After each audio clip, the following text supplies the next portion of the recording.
testimonial evidence, but please listen carefully. Final arguments are intended to tell you how they believe the law that I've just read to you applies to the facts that you've heard during the course of the case. Of course, if their version of the facts differs from what you understand the facts to be, I'm going to ask you to rely on your memory. You are the fact finders in the case, not the lawyers. Both sides have equal time to address you, but because the state does have the burden of proof, they're entitled to go both first and last in their remarks to you. Mr. Diaz? Thank you, Your Honor.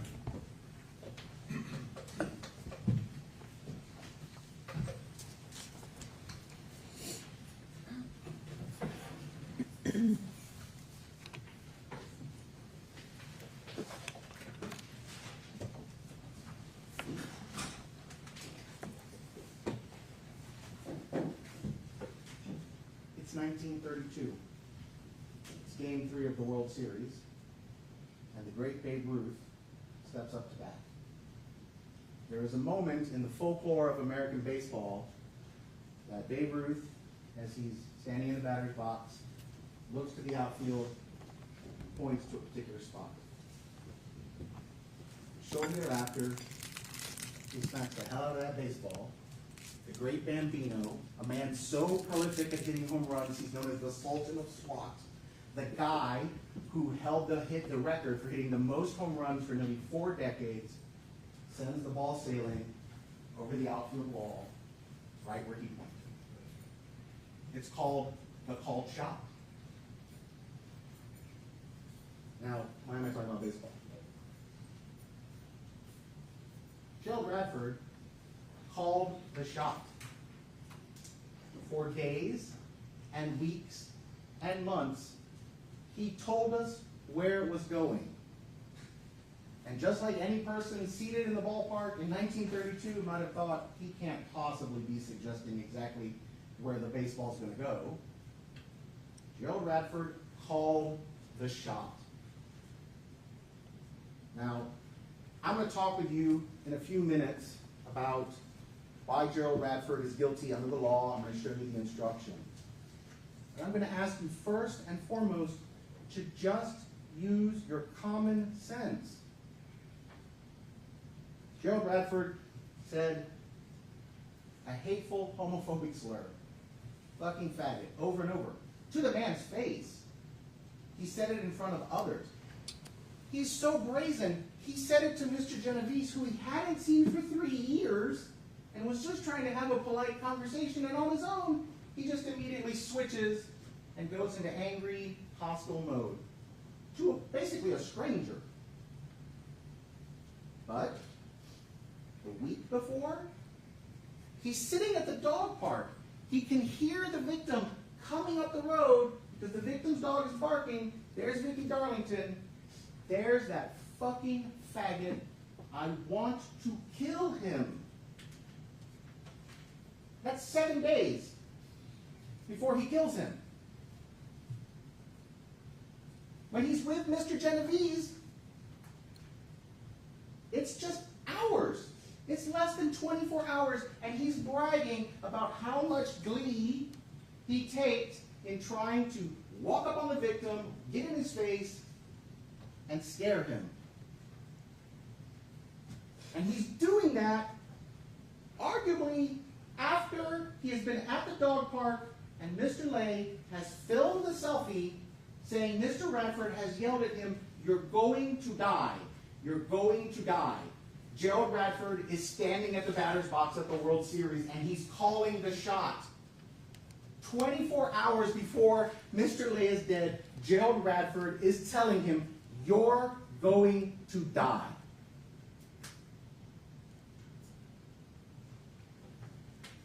When you go back, you have obviously already had the instructions. None of this will be a surprise to you, but I want to highlight some of the instructions to make sure that there's no misunderstanding. The first one is your verdict must be unanimous. And what that means is on every single one of those places where you have to check something on the verdict form, you have to all agree to that decision. Okay?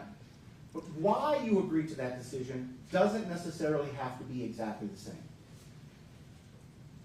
You might believe one witness was more persuasive than another. You might believe one fact is more persuasive than another. In a second, when I get to hate, ill will, spite, evil intent, one of you might call it hate, one of you might call it spite, one of you might call it hate and spite, one of you might call it evil intent. The point is, you believe that that element has been proven. You don't have to be unanimous as to why you think the case has been proven beyond a reasonable doubt. You just have to be in agreement that the case has been proven beyond a reasonable doubt. That's what unanimous means. Do not let bias, sympathy, prejudice, public opinion, or other sentiment. I want to be clear. I've stood up here and I've said some really harsh words because I want you to recognize that those words are harsh. They are hateful. Okay? But we're not here to punish Gerald Radford because he happens to be a conservative. We're not here to defend Walter Lay because he happens to be a liberal.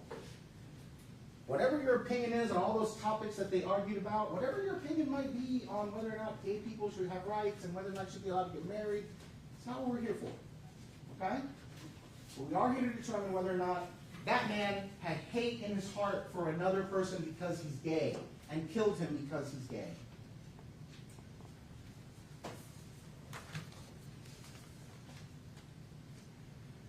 If you return a verdict of guilty, it should be for the highest offense. When you see the verdict form, you'll notice that there's an A, second-degree murder is charged, B, manslaughter, that's called a lesser included offense, and C, not guilty. Those things are arranged in the highest order of offenses. The A is as charged, the lesser, and then the not guilty. Okay? And it's sort of the same thing for the other ones beneath it, the questions, but they're all, some of them are independent questions and they're not. Long story short, I submit to you, you're going to check second-degree murder because the state has proven it, and then you're going to check yes all the way down. Because that's what you should do, because the state has proven the offense, we have proven to you the defendant is guilty, and you should.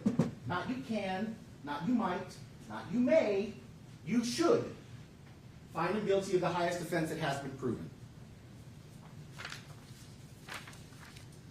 So I want to talk with you about obviously the charges, because that's the part we haven't talked a whole lot about. And so you've seen these instructions in Introduction to Homicide, and this is where you now realize that there's actually something called manslaughter. It's a lesser included offense. And the way I always teach lesser included offenses to young lawyers or people who aren't lawyers is just think of a burger. What is the base idea of a burger? It's top piece of bread, piece of meat, bottom piece of bread, right? Those are like the elements of hamburger. And if I tell you cheeseburger, it's still just top piece of bread, piece of meat, bottom piece of bread, but you add something extra, you put a piece of cheese on it. And the difference between second-degree murder and manslaughter you're going to see is just the ill will, hatred, evil intent, or spite. That's the cheese on the cheeseburger, as it were.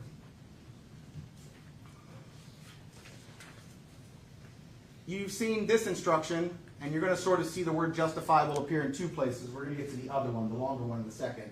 But I just want to point out, there's one part, that's the attempt to murder or commit a felony, and we're going to talk about that under the justifiable use of force. That's the same concept. But this clearly did not take place in anybody's dwelling house, right? It's in a public park, so that part doesn't apply. You can't get to justifiable there. And I submit to you, you can't get to excusable either, because every single instance of excusable requires an accident and misfortune. And misfortune. It's got to be both. First off, it's not even an accident. The defendant has told us repeatedly, he turned the safety off and pulled the trigger. It's his finger on the trigger. This is not a suggestion the gun went off by accident. This is not a suggestion he was trying to shoot a snake and it hit a rock and took a weird bounce and it hit the... None of that. It's not an accident. So there's no excusable homicide here because every single one of these fails automatically just on is there an accident and misfortune, and there's not. So I'm going to work backwards. I'm going to start with hamburger, as it were. These are the two elements. John Walter Lay is dead. Ladies and gentlemen, sitting over there is a stipulation. You will take it back with you. The judge has told you, you must accept that fact as true. The defendant and the state have stipulated John Walter Lay is dead. Even if you don't believe Dr. Devers, for whatever reason, the defendant has told you, I agree, he's dead. The element's proven. Gerald Radford intentionally committed an act or acts that caused the death of John Walter Lay. He said it. It's his finger on the trigger. He pulled the trigger. He's told you that. I told you from the very outset, the first part of every self-defense claim is, I did it, but ... right? And we're going to get to the ... But he told you he did it. And if you don't believe the part that comes after the but ... what you're left with is, he did it. Gerald Radford has told you he committed a manslaughter. The only question is there a justification? Is there a legal reason to excuse and justify what he did? And you'll see it's not a merely negligent act. Well, it's definitely not a negligent act. He told you he did it on purpose. It's an intentional act. Negligent is a difference from intentional. Okay? And here, I don't have to prove that he intended to kill him. Because that would be first-degree murder, because you're going to see that same sentence in a second in second-degree murder. Okay? I'm not suggesting that Gerald Radford sat at home, planning, calculating, loading his gun in the morning, putting bullets in it, thinking like, today's the day I'm going to kill that fucking faggot. Okay? That would be first-degree murder. That's intentional.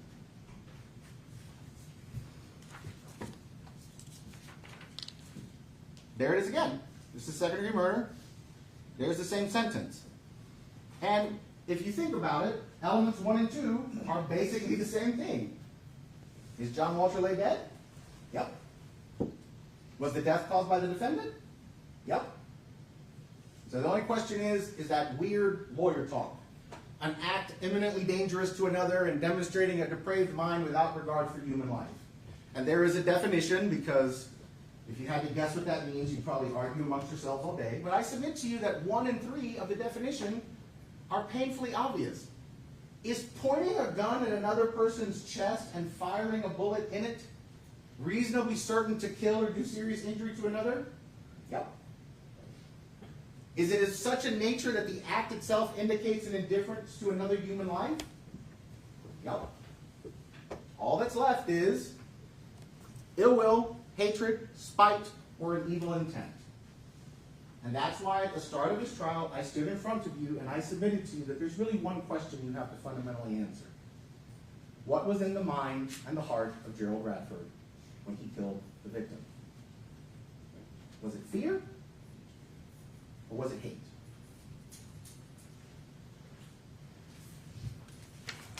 Now, as part of the verdict form, you obviously don't just pick A, B, or C. There's all these other questions you have to answer. And that's why you have these other instructions. Okay? Did Gerald Radford carry, display, use? Well, he definitely carried, and he definitely used. And you can argue amongst yourselves about whether or not he carried and he used, or he carried, or he just... The point is you don't have to be unanimous again.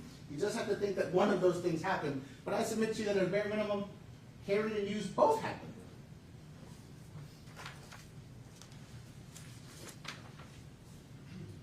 Did he possess a firearm? Yep. Did he shoot the firearm, aka discharge the firearm? Yes. Did the discharge cause the death? Yes.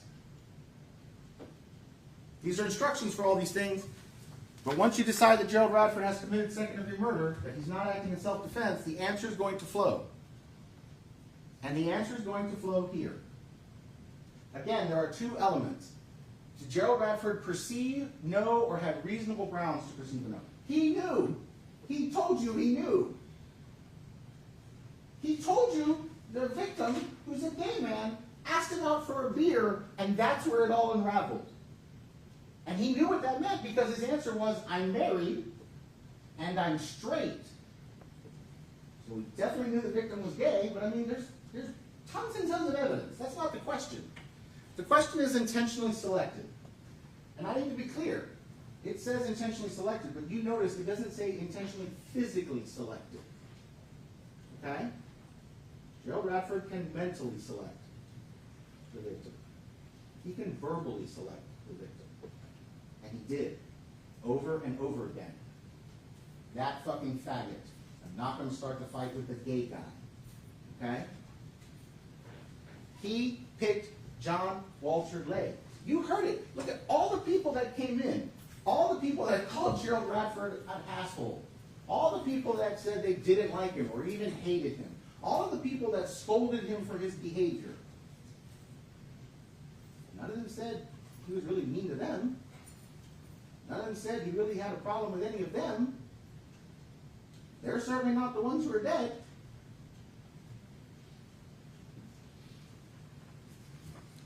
So, this is self-defense in the state of Florida. We call it the justifiable use of deadly force. And you will notice that in this case, there's no instruction for the use of non-deadly force. There is actually a separate instruction for non-deadly force. Mr. Futch talked about that during jury selection, if you remember. Because the person can defend themselves in non-deadly means. But in the state of Florida, it turns out the minute you pull the trigger, it's always deadly force, which is why you only get the deadly force instruction. Okay? Gerald Radford could have defended himself by punching or kicking or biting or pushing or pulling, and he would have had a great argument for non-deadly force. But that's not what happened. He pulled the trigger, so this is the standard. This is what he is judged by, what the state has to prove to you did it happen. And I submit to you that right there, that's the magic words. That's the what's in his heart, what's in his mind. Fear or hate.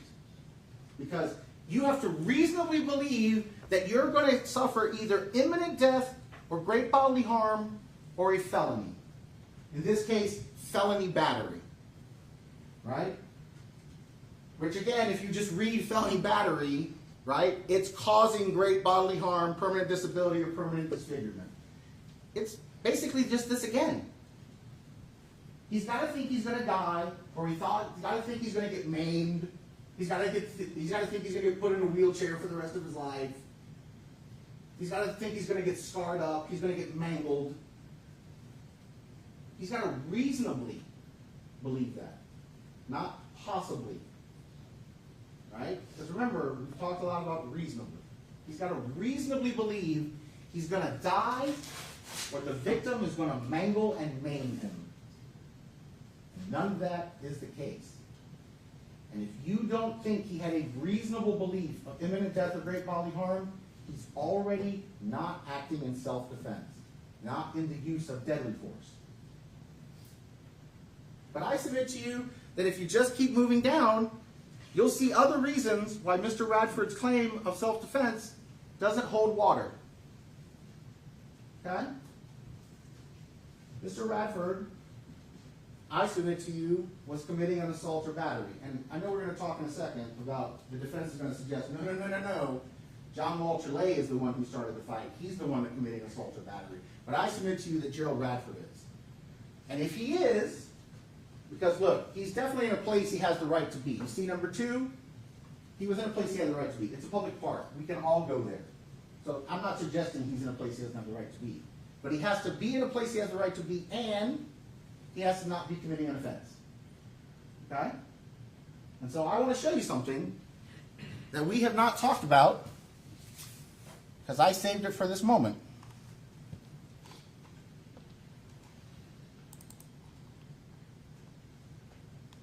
This is the walkthrough from State's Exhibit number 16. That's the wrong thing, sorry.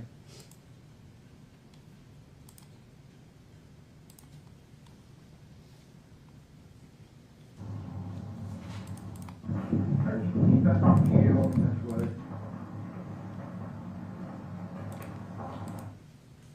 Do you remember what happened when the schism broke out? When the group separated? Where did Walt go? Where did Mr. Lay go? They tell you that he went to the picnic bench on the other side of the water trough? Did he tell you that that's where he always went? Did they tell you that any person who was in the park would have realized that John Walter Lay was coming because his dog would have been barking its head off coming up the street? Because if they did, and if a guy is standing alone in a park, 5 acres of a park, and he knows that John Walter Lay is coming because he hears the dog barking, he knows where John Walter Lay is going to be.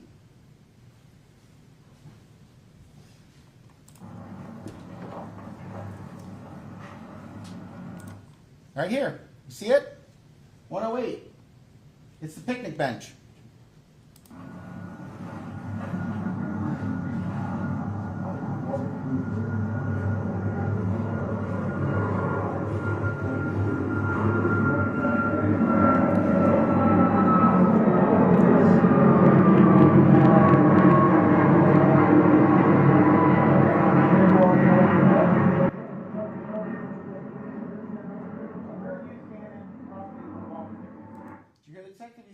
Where are you standing? He's about to tell you where he's standing when the victim is arriving at the dog park. Look where he's pointing. Picnic bench. And watch. In just a second, he's going to stand in front of the picnic bench, and he's not going to be right next to it. And then he's going to say, oh no, I was more like 20 or 30 feet back. Okay, this is one. Alright. Okay, so he gets here, and what path do you take when you're walking towards him? Walking back towards the pit. Okay, so let's do it. Alright, so we're walking. And he's walking this way, and he comes walking over here. Okay. So where do you guys, when you guys first make contact with each other, where do you think you're seeing? I don't have the time, Sam. I apologize. Go back and watch it yourself if you don't believe me. But you're going to see he's going to motion back at the picnic table. Okay? He's laying in wait. He's going to have another round. Gerald Radford has all the hallmarks of the bully in this indication, in this situation. He gives every indication. He's hostile, he's belligerent, he's threatening, he's confrontational. And he's waiting. He's in the spot. It's not like he needed to stand there, because he even says, when the guy comes in, right, he starts to move towards the water trough. He's going towards the victim. Because he knows what's coming. The same thing that's always coming. He's going to get to have the fun of having the argument. He's going to have the fun of getting to intimidate and bully and disrespect and throw out a few homophobic slurs. That's what he's going to get to do.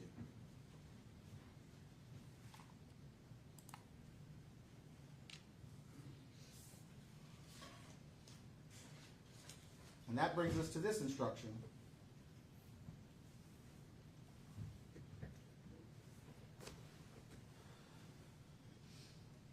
Gerald Radford cannot claim self-defense if he's the one who initially provoked the use of force.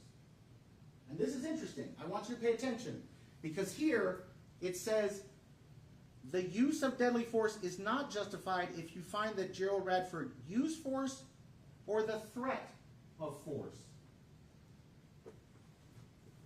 You can't pick a fight.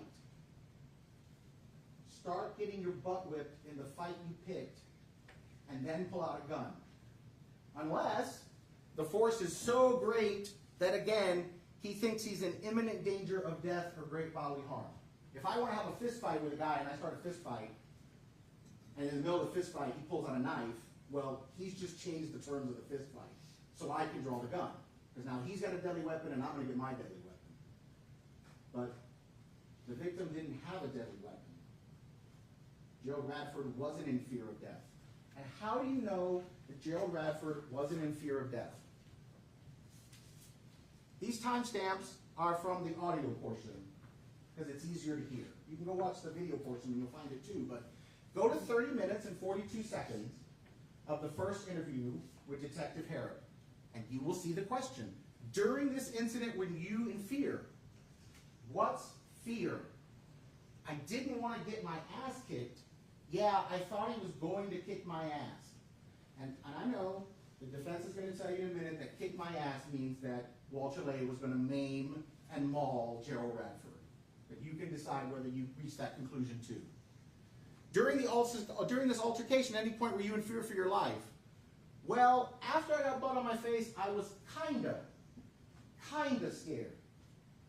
No person who thinks they're going to die, who thinks they're going to get put in a wheelchair, maimed or mauled, is kinda scared. A guy who's in a fist fight, he's kinda scared. But a guy in a fist fight can't pull a gun and shoot the other guy. I should have just let him kick my ass and be done with it. That statement makes no sense in the context of what Gerald Radford is claiming. Gerald Radford is telling me that if I didn't draw this gun, if I didn't defend myself, die or get maimed. No person would say I should have just let him keep going. No person. Except a person who erroneously thinks that the law says that if a person puts their hands on you, you can immediately draw a gun and shoot them. Because that's what Gerald Radford thought. And that's exactly why, as time goes by, Gerald Radford has to keep adding facts. He has to keep changing facts. He has to keep making it sound more egregious what was happening to him. Because as the case is progressing, as the investigation is progressing, he's realizing a fist fight just doesn't do it. I just needed him to stop beating me up. That's what I needed. Nobody describes being in danger of death as I just needed him to stop beating me. He would say it. I thought he was going to kill me. I thought I was going to die. And you will not find those words anywhere in the first interview. You won't even find them until the third interview. We start to get to that. But remember, by the third interview, he's now seen the video of the victim. Because that's the only way John Walter Lay gets any word in this trial. Because the dead don't get to speak. But he's realized that John Walter Lay is speaking from the grave.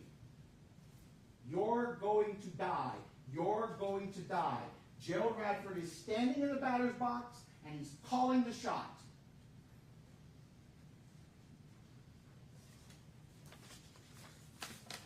Ladies and gentlemen, you've all paid really good attention. I've seen many of you taking pretty meticulous notes. I don't think anything I'm about to tell you is a secret. I submit to you that the defense is going to try and do anything but draw your attention to Gerald Radford and the hateful words that he used. And they're going to do that by trying to point in three different directions.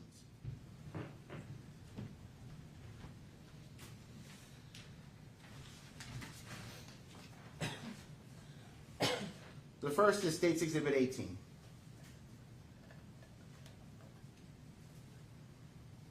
I'm not disputing that these are the words of John Walter Lay. I'm not disputing that he wrote them on the day before he was killed. I'm not disputing that the words are what they are. But words matter. That wasn't me. That was Mr. Fudge, over and over. Words matter. And that's an if. If he tries to block my path again. The first thing that tells you is Gerald Radford has blocked his path before, which is completely consistent with everything you heard from the people at the dog park. If he blocks my path, then I'll try to tackle him. And I know the word then isn't there, but that's what it is. It's an if-then statement. That's how logic works. If this happens, then this will happen. Maybe. Because you can also decide that John Walter Lay was just talking trash. But even if you believe it, look at what he says. I'll try to tackle him. Not I'm going to try to kill him. Not I'm going to try and cave his head in. Not I'm going to pound his face into the concrete. Not I'm going to snap his legs, break his nose. None of that. He's going to try to tackle him. So even if you think that this is any indication that John Walter Lay had really reached the point that he was going to turn the fight physical, he was going to start a fist fight. He wasn't going to try to kill Mr. Radford. He wasn't going to try to maim him and put him in a wheelchair. But it doesn't even make sense. Gerald Radford doesn't even tell you that what happened to him is he got tackled. I mean, no matter which story of Gerald Radford you pick, and there are several, he either has Mr. Radford either has Mr. Lay in his face, and the two men are basically arguing face to face, because in the first interview, Mr. Radford even says to Mr. Lay, "What are you going to do?" Or if you believe the other version of events, which comes way later, now he's getting ambushed and blindsided, it's still not a tackle. If this is the plan, if this is the announcement, if this is John Walter Lay calling the shot, he didn't even hit the ball. And you have to believe that that statement overrides the months, the days, the weeks, every instance that Gerald Radford telegraphed what was coming. So that's the first one. Point the attention at Mr. Lay. Don't look at Mr. Radford. Where's the second one? Detective Harris. Point the blame, point the attention at Detective Harris. Now, I want to be clear. Do I wish I had a video of it? Sure. Make my job a whole heck of a lot easier. And they're going to just presume, because that's what Mr. Futch did in every instance. He just presumed that if we had gotten the video, it would have exonerated, it would have proven Gerald Radford innocent. I don't know what that's based on. Nobody knows what's on that video. It's just as likely it could have been damning to Gerald Radford as it could have been exonerating to Gerald Radford. But, to at least try and give you some indication, law enforcement took the time to go back, to watch the live feed, to put a person in the park, to try to see what the camera likely would have shown. And Detective Harris told you, it's tiny little people. And so if we had gotten the video, and if we could reasonably conclude, and I submit to you that you can, that it probably wasn't going to really answer the question of what happened and when and why, you would still have to make the decision based on the evidence that's in front of you. And that's what I submit to you you should do. Yeah, things could have gone better. Sure could have. Don't doubt that.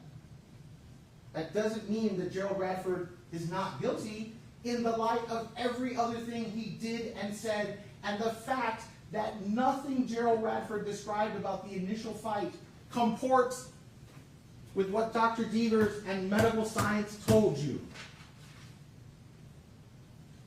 He doesn't even get the right place. Here versus here. He's telling you it's in left field, but it's in right field. It's not the same place.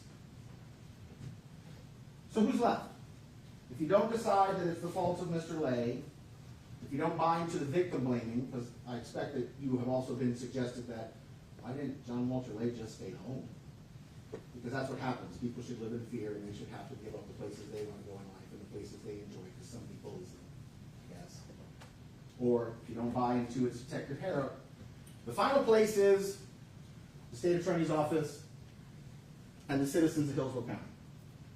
Because make no mistake, Miss Bailey stood up here at the opening and used the word railroaded. Right? Gerald Radford isn't the killer, he's the poor victim. He's being railroaded. People have called the media, they have gotten the attention of the media, they have done that to pressure the state attorney's office, and the state attorney's office has somehow caved and charged the otherwise completely innocent Gerald Radford with murder, because I guess we don't have anything better to do. So we're the bad guys. The people who loved and cared for their friend and watched the abuse and watched the hate that he endured, they're the bad guys. Detective Harris, he's the bad guy. John Walter Lay himself, he's the bad guy. And if that doesn't work, Ms. Bailey also stood up here and tried to suggest that this is somehow a First Amendment case. She just stood at this podium and said when she was younger, everybody just called each other gay and it didn't mean anything. Well, first off, Gerald Radford didn't call John Walter Lay gay. He called him a fucking faggot. Okay? You can call someone an African American, or you could pick another word. You could call someone a Jew or a Muslim, or you could pick another word. What does the word mean when you pick the word? Because, look, Gerald Radford tries to tell you that he's a product of a bygone age from a different place. He grew up in New Jersey, and that's the way it was. Albert Darlington is a guy who spent his whole day on a boat with guys fishing, and even he's like, you can't do this. It's 2024. How completely oblivious does Gerald Radford have to be to look a man in the face, a gay man, to call him a fucking faggot, to have Miss Wolfley, to have Mr. Darlington, and probably other people all tell him, buddy, you can't do that, and to keep doing it? Who gets arrested for a charge where you've been alleged to kill someone because they're gay, and then to get on the phone and cavalierly say, there's gay people and there's fags. Gay people, they're normal people. They have a spouse, they go home, they mind their business. you're a fag. And he didn't just say he said it. He said it to the face of John Walter Lay. Now, I want you to remember something. We read in the testimony of Mr. Radford from a previous hearing, December 6th, 2023. This event was February 2nd, 2024, not 2023, forgive me.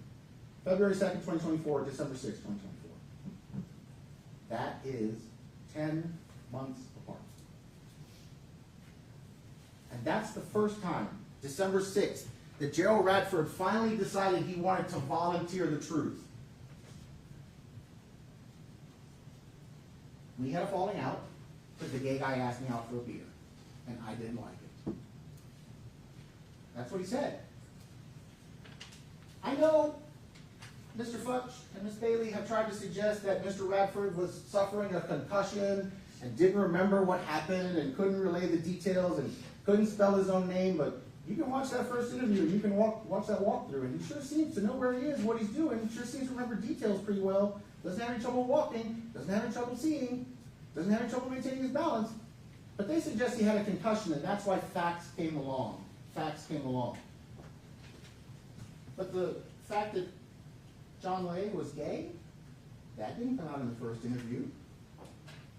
It came out in the second interview, because by then, the neighbors, the people at the dog park, had started sounding the alarm. And when Mr. Radford was confronted with that, did he remember, oh yeah, we really had this problem, I should probably tell you, he asked me out one time, I didn't like it. That was a dispute. When we got to the third interview a month later, and now he's been going to therapy and his memory's returning, does he mention it then? It takes 10 months for him to finally volunteer the truth. That's what he did, that's what he said. Ladies and gentlemen, I wish John Lay was here. I wish John Lay could tell you what happened that day. I wish the dead could speak from the grave. They can't. I asked you at the start of the trial when we were doing jury selection, did the word of one person convince you? And I confess I don't have an actual eyewitness except for that man. That man, Gerald Radford. And if you just look at what he's saying, if you just look at when he's saying, if you just make reasonable conclusions and use your common sense about why a person might be inclined to spin the facts one way or another, if you just consider what he absolutely admits to, the victim is dead and he's the one that pulled the trigger, and compare that against the things that are cold hard facts like the autopsy, there is only one answer here. The victim is dead. Gerald Radford killed him. And Gerald Radford was a hateful, spiteful person. He committed second-degree murder. He did it by carrying and using a weapon. He did it by possessing, by discharging, and by causing the death with that weapon.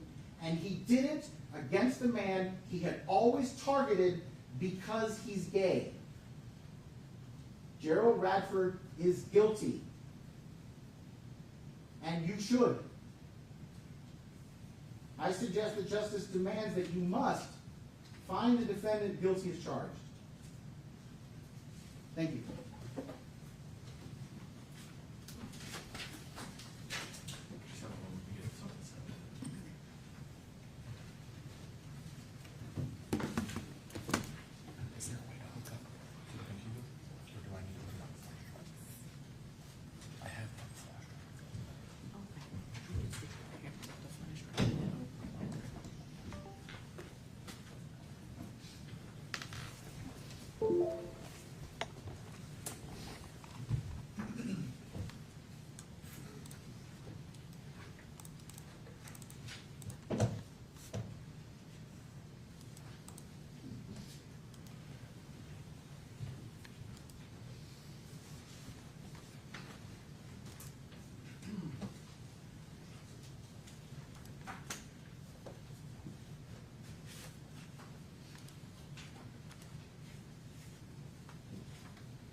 This weekend should be drama. What took place on February 2nd, 2024 was absolutely tragic. It altered the course of two individuals' lives, changed them in arguably the worst way anybody could imagine, but not just them, their families, their friends. Nobody that has followed along with this case in any way, shape, or form would disagree with the tragedy that took place on February 2nd of last year. These are some of the last recorded words that we know Mr. Lay ever shared with anyone. This weekend should be trial. Now, when Miss Bailey stood before you Tuesday morning and told you that there were two sides to every story, she was right.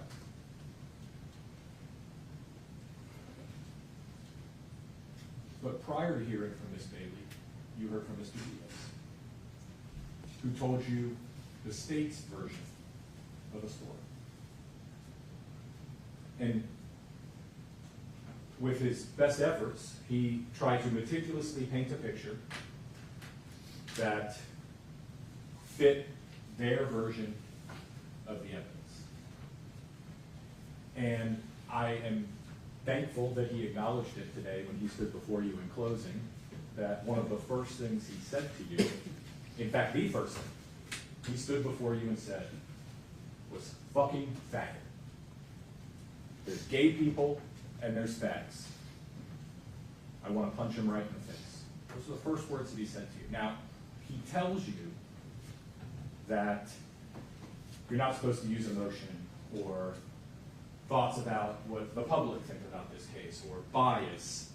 And if you recall to jury selection, prior to swearing the oath to follow the law, we discussed this, and you all agreed that no matter what you thought about hateful speech, that in and of itself, somebody using hateful words, no matter how society views that, no matter how inappropriate that might be, no matter how offensive those words in 2024 and 2025 are, that in and of itself, somebody that uses hateful terminology or is a self-described asshole does not make them a criminal and does not make them a murderer.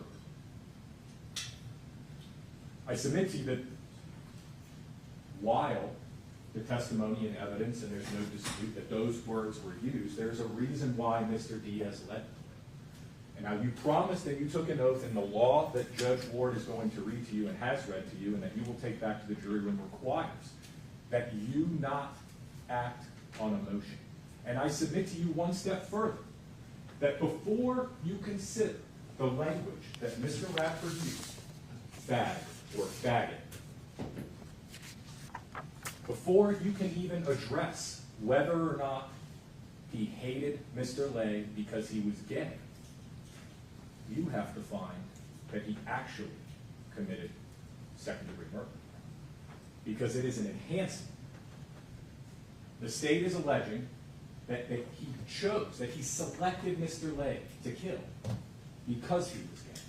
So his political ideology, his view of somebody that's gay or somebody that's homosexual, that only becomes relevant once you find that Mr. Radford in fact committed murder. And I submit to you that after you heard Mr. Diaz opening, before Ms. Bailey said a word, you probably thought to yourself, disgusting. You probably felt a sense of dread. But the reality is, now the state is trying to frame the evidence in a light that makes it look like Mr. Radford committed murder. But the reality is, and I submit to you, that there's more than two sides to this story. There are a myriad of ways that you as the jury could interpret the evidence that is presented to you. But Ms. Bailey got up and told you a different story. She told you a story about a man that grew up in New Jersey, originally from Ireland, and grew up using language like that. And admittedly, it's offensive. But after hearing all of the testimony and all the evidence in this case, I submit to you that the only conclusion is that this is a case of self-defense. But you don't have to find that this is just a case of self-defense from the standpoint of, is Mr. Radford guilty? Because I'm sure that after sitting through all of the testimony and sitting through all of the evidence, you've asked yourselves, now I submit to you we know what happened, that it was self-defense. But you may have asked yourself, or said to yourself, I don't know what happened. And that'd be perfectly reasonable. Because remember, it is the state's burden in this case to prove to you, each member of the jury, unanimously, beyond and to the exclusion of all reasonable doubt. Not it's possible he did it, not I think he did it, not he might have done it. All reasonable doubt that Mr. Radford is guilty of second-degree murder and that he selected John Walter Lay because he was gay. You promised to follow the law, and Mr. Diaz showed you the instruction, but I'm going to show it to you again.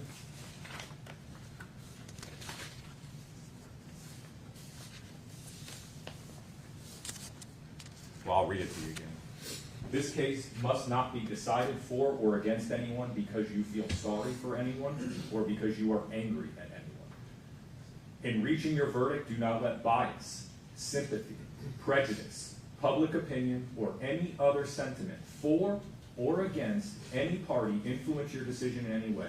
Your verdict must be based on the evidence and on the law contained in these instructions. Now, as I walk you through why the state hasn't met their burden of proof today, there's a few things that I want you to be mindful of. First, reasonable doubt. And I bolded some of this. It's not bolded in your instruction. Reasonable doubt, first and foremost, Gerald Radford has entered a plea of not guilty. This means you, as we discussed in jury selection, and everybody swore they would follow the law in this case, that Mr. Radford is presumed innocent. This presumption stays with him as to each material allegation in the charging document and through each stage of the trial, unless it has been overcome by the evidence to the exclusion of and beyond a reasonable doubt. And that it is the state's burden to prove that.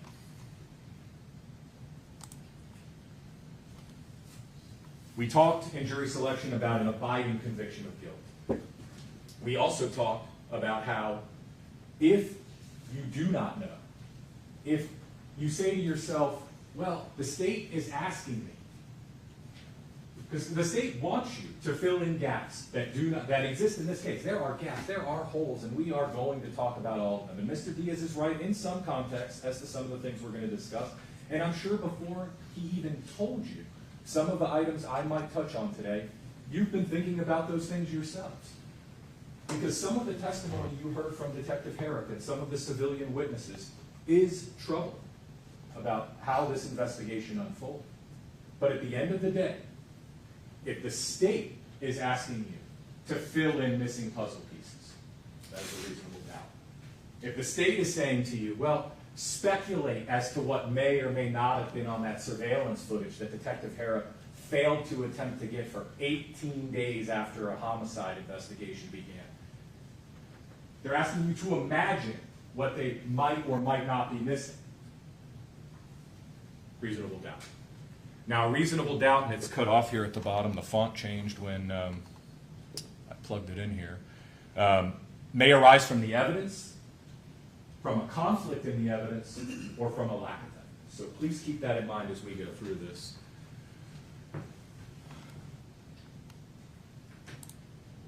Justifiable homicide. This is something else I want you to pay close attention to. The killing of a human being is justifiable homicide and lawful if necessarily done while resisting an attempt to murder or commit a felony upon the defendant. And I added Gerald Radford. So in this case, if you think or don't even know, if you say to yourself, well, it's reasonable, it's possible, it's likely that Mr. Radford's story makes sense, that The physical evidence supports it, the injuries to his face, the gashing to his nose, and we're gonna look at those pictures. Somebody hits you over the head with a mug, your glasses dig into the bridge of your nose and fly off. Injuries are consistent. Get tackled to the ground.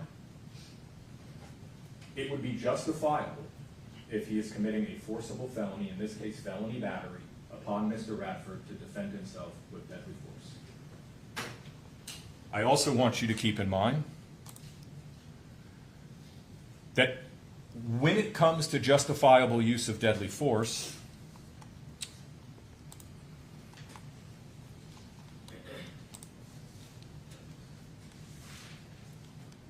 trying to fix this real quick.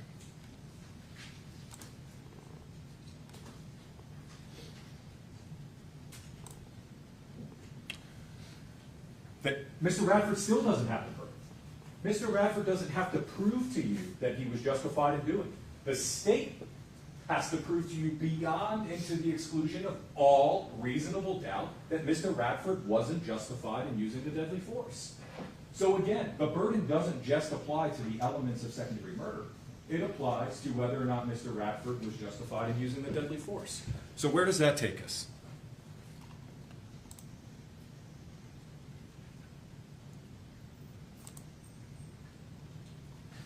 In talking about justifiable use of deadly force, as we said, if Mr. Radford was subject to imminent death or great bodily harm, he would be justified in using deadly force, or if the imminent commission of a felony, in this case felony battery. Well, let's talk about A. Imminent death or great bodily harm. We know that it was a planned attack by Mr. Lay. Detective Harrop had to admit that but for me finding buried in a cell phone extraction that was conducted in April of 2024, we would not be privy to some of the last words that Mr. Lay ever sent to somebody else. He told Sue Jones exactly what he planned to do. Detective Harrop also had to admit that and again, we have to separate how we feel about someone being an asshole, or a jerk, or mean-spirited, or using slurs. We have to separate that. We have to remove those layers of the onions and view this case as it pertains to the elements of the crime. But Mr. Lay, and Detective Harrop admitted this, one of the few things he admitted, because he didn't want to take responsibility or admit to a lot, he admitted that if somebody is blocking your path, no matter how inappropriate that would be, it's not a crime. It is wrong, socially, societally. It's mean, you're a jerk, you're an asshole, but it's not a crime. And he went further when I pressed that if he was standing in a park and witnessed somebody blocking somebody's path, that it wouldn't be a crime. He wouldn't have probable cause to arrest. But that if the person whose path was being blocked decided to punch, hit, or tackle the individual blocking their path, that he would have probable cause to arrest for a crime. So, Mr. Diaz harped on the word if. And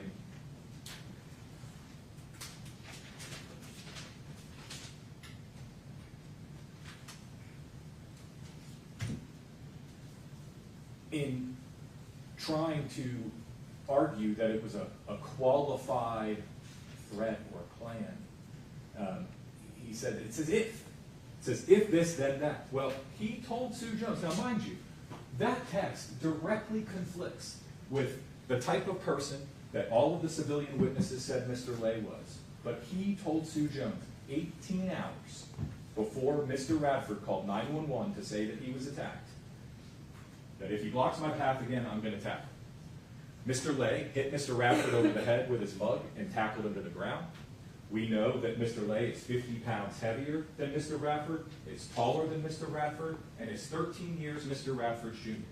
We also know that Mr. Lay was intimately aware, thankfully for the text message that I found, not the detective, that he was intimately familiar with the health issues that Mr. Radford suffered. He's weak and feeble. And a majority of his friends acknowledged that they knew too. that Mr. Radford had significant health issues. Mr. Radford was, quote, direct quote from the interview, surprised how fucking strong he was, and quote, I heard a loud bang. There's a bright flash of light, and the next thing I know, I'm on my elbows and he's on top of me, rocking back and forth trying to dodge his moves. Now ask yourself about the evidence the state presented you. And we'll talk about what the state didn't present you. But they presented you with photographs of Mr. Radford with injuries to his face, which would be consistent with, and I submit to you as we look at these injuries, and for the record, I'm showing the jury what's been marked as State's Exhibit 12, A through H. Look at the bridge of his nose. There is no other reasonable explanation as to how you get that injury unless somebody hits your glasses in just the right way to dig into the bridge of your nose and fall off into the dirt. So again, consistent. Now, keep in mind, I am going to be consistently submitting to you that this is a clear case of self-defense. But just like Mr. Diaz told you, you don't all have to agree. If you're saying to yourself, I don't know who started it, I don't know, because the state of Florida has not proven to you what actually happened, it's not guilty. It's reasonable doubt. But it is absolutely reasonable that Mr. Radford was attacked. And what did he do? He called 911 immediately. Continuing with imminent death or great bodily harm. Now this is from the first interview. And we're going to talk about reasonable explanations as to why additional information would come out over time. But again, I just needed him to stop beating me. Now I want you to ask yourself, why is Mr. Diaz, who carries the burden, taking specific quotes out of context? Quotes here, quotes there, what is fear? But when you watch and you assess and you digest every piece of evidence in its totality, not one piece of a 1,000-piece puzzle here and one piece over there and one piece over there, but you go through the evidence and lack that the state presented you throughout this trial, the 911 call, the first interview, the second interview, the third interview, the jail call, the sworn testimony, and you weigh and consider that together, contextually, not cherry picking, we know that Mr. Radford's story was consistent, that he was attacked and that he defended himself. But these quotes are from the first interview. I just needed him to stop beating. What does that mean? I needed to stop. I was fucking helpless. Well, sounds like fear to me. It sounds like somebody that thinks that they have no other choice. I couldn't fight him off. No other choice. I couldn't stop him. Again, not cherry picking, not taking things out of context. These are from the first interview with Detective Herrick. Mind you, hours after a traumatic event. Hours after he's hit over the head with a steel mug. Again, the state has given you no reasonable reason to not believe Mr. Radford's story, or in any way to show you that what he's telling the detective in the immediate aftermath of being attacked, hit over the head with this mug, to the point where it cuts the glasses into the bridge of his nose. And you can see throughout, you can hear through the 911 call, you can see in that interview, hurting. You can see in that walkthrough that he's getting progressively worse. My neck's starting to hurt really bad. I counted 5 or 6 times. He's constantly grabbing his neck. Now, as Ms. Bailey told you, either Mr. Radford, over the course of the last 10 months with the testimony and the statements and the interviews with the detectives, deserves an Oscar for having the foresight to plan in some capacity that one day I'm going to be alone with Mr. Lay, and I'm going to antagonize him to the point where he attacks me, and then I can act in self-defense. And then I'm going to call 911, and I'm going to say just enough of the right things to make it look like I was defending myself. And then, you know, hopefully there's no surveillance that captures what happens. Punch you. One of the first things Mr. Radford does when Detective Hoffman, or Deputy Sheriff Hoffman, shows up. And ask yourselves what makes more sense. right? Deputy Sheriff Hoffman arrives on scene prior to administering life-saving efforts to Mr. Lay. And this was admitted to by Detective Herrick, who reviewed body cams, Deputy Hoffman himself. He points to the sign at the park. For the record, this is State's Exhibit 2. Notice, there's a camera. And Detective Nix testified she saw it. Now, who that just murdered somebody in cold blood or started a fight, the first thing they say when a deputy arrives, there's a camera, get it, it'll show what happened. The only reasonable, rational, and logical explanation to that is that Mr. Radford was telling the truth. Because the alternative to that is that he knows the gig is up, or he somehow knows that those cameras aren't working. And again, that would be the state of Florida asking you to imagine, or speculate, or force yourself to believe that he somehow planned all of this out and was able to successfully say what he needed to say to establish that he acted in self-defense. And then the detective asks him, at some point you did pull it. I put in parentheses the gun. That's not in the interview, so I don't want you to think that that was said. Quote, I had to. This guy's gonna fuck me up. Now why is Mr. Diaz taking these things out of context? Well, it's because he wants you to not think logically, to not think rationally, and to not weigh the evidence in its entirety. Because he wants to cherry pick, where it's like faggot and gay. Because he wants you to act emotionally, which the law tells you you cannot do. And that is why he started his opening statement with those words. Offensive, yes. Wrong, absolutely, to say. But they do not make a killer, and they do not make a criminal. This is a man who is sitting in a room. Now, and again, in the interest of truth, let's look at some of the things that were asked of Detective Herrick. Mr. Diaz asked Detective Herrick on direct examination, did he ever say to you that his head hurt really bad? Detective Herrick, no. And then when I get up on cross-examination, I said, time out. Now, mind you, Detective Herrick told you he reviewed all the interviews, and that's why his testimony changed, from the previous hearing. But we saw Mr. Radford tell Detective Mullins 30 seconds before Mr. Herrick walked in the room, my head really hurts. She's like, well, I don't see anything, but there very well could be injuries underneath. That's normal. Again, misleading, out of context, from the entity, the state of Florida, that has the burden of proof.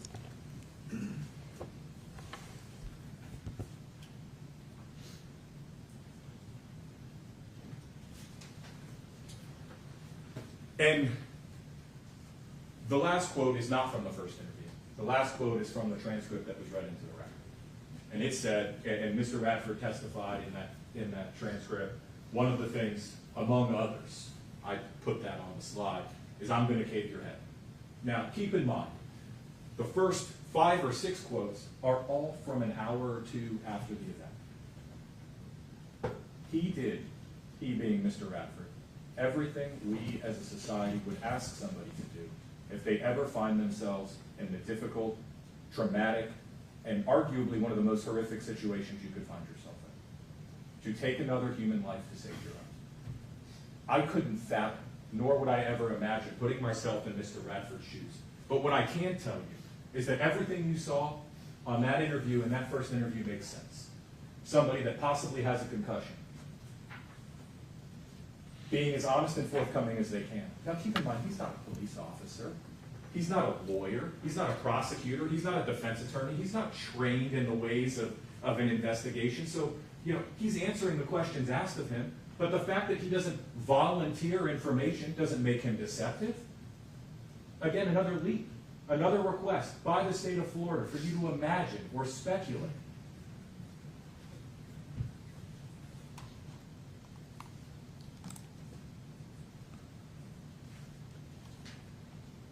B. The second way it would be justifiable use of deadly force is if Mr. Radford is defending himself from the imminent commission of a felony battery. When someone actually and intentionally touches or strikes you against your will, causing great bodily harm, permanent disability, or permanent disfigurement. Now remember, it's the commission of. Mr. Radford has no burden here. The state does. But Mr. Radford didn't have to actually suffer great bodily harm to justify the use of deadly force. He just had to believe that he was going to, and or that he was preventing the imminent commission or the ongoing commission of this felony battery. He had been tackled by a much larger, stronger man. He was being beaten without the ability to stop it. Remember back to the quotes on the last slide. He was helpless. He suffered visible lacerations. Now, the definition of great bodily harm is given to you by the court, and it's right at the beginning of the jury instructions. I think it's the 3rd page. And it says, great bodily harm means great, as distinguished from slight, trivial, minor, or moderate harm, and as such does not include mere bruises. Well, we know what injuries he did suffer, and those are certainly beyond mere bruises. I submit to you he probably had a concussion. We know that he had neck issues. We could see that on the video. He wasn't faking that.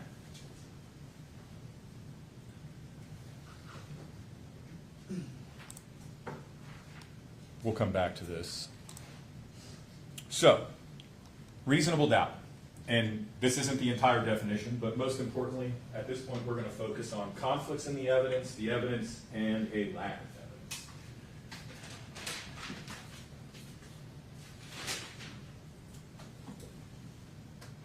Now, Mr. Diaz stood up before you this morning and gave you a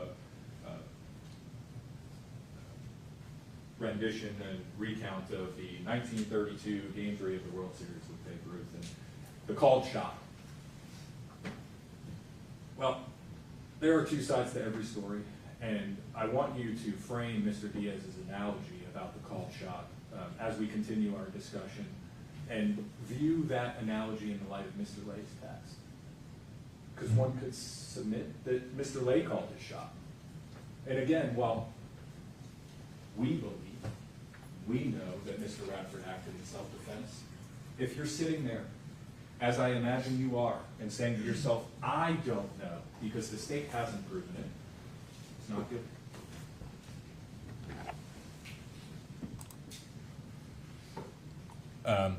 It's going to be hard to read because it changed the font, but I'll do my best here. The evidence, and this is not an exhaustive list by any stretch of the imagination, but we have Mr. Radford having injuries consistent with being attacked, cuts on the bridge of his nose, consistent with being struck in the face, causing his glasses to dig in. The 911 call. February 2, 2000. Hello, 911. I can't. Hang on. Hello? Hello, 911. And I have a little note under this. I want you to pay close attention to my words, the genuine emotion and trauma, and this is something Ms. Bailey asked you to pay attention to throughout the trial, but the genuine emotion and trauma in his voice. Now, keep in mind, there's no time for reflection. There's no evidence to support that Mr. Radford did not call 911 within seconds or a minute of this incident happening. So there's no time for reflection here, and I want you to pay very close attention to every word, his responses to rescue, and his responses when they transfer him to the fire department. Do you need police, fire, or medical? Yeah, please. I just had to shoot somebody at West Dog Park. Can you repeat that, sir? West Dog Park. I was just attacked, and I had to defend myself. I had to shoot somebody. Sir, what is the address that you are at? It's Occidental Road. West Dog Park.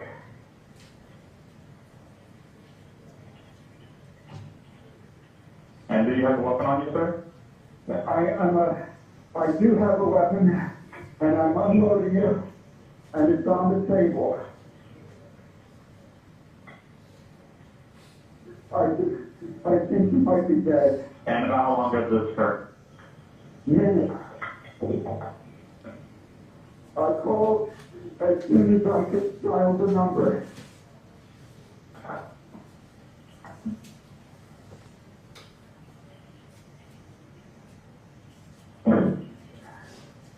you said you're putting it on the table, so are you in a house?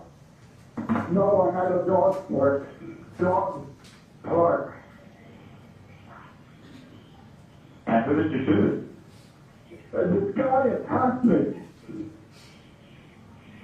Do you have to understand what's going on?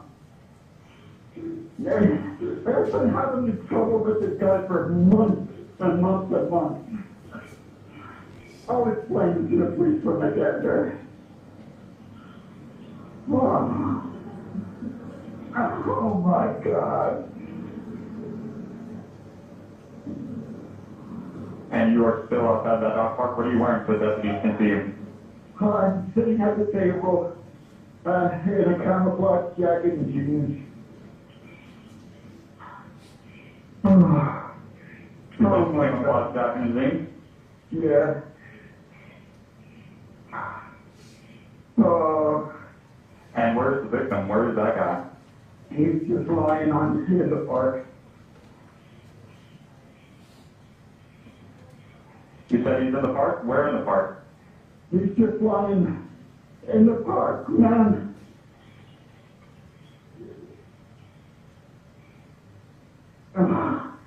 Oh, God. What is your name, sir? Gerald. G-E-R-L-D. And the person you shot, what is he wearing? Shorts and a jacket. Oh my God, I think he's dead. What color shorts, sir? Gray, brownish gray.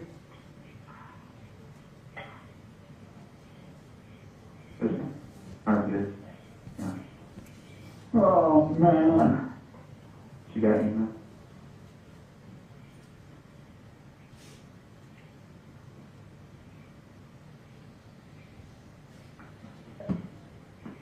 And last I recall, you said you were by a table. Are you still at that table, sir? Yeah, I'm right here. And is the weapon still on that table? Yes, there is. And you said you unloaded the weapon? Yeah. Oh, and it's that table you're sitting at, correct? Yes.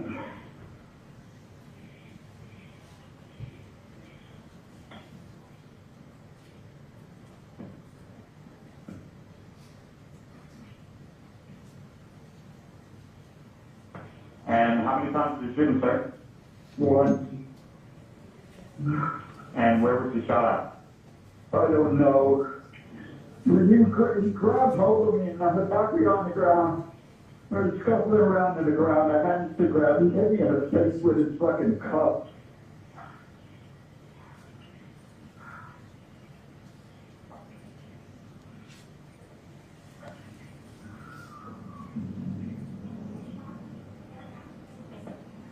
I know, but we just shot one. Ma'am.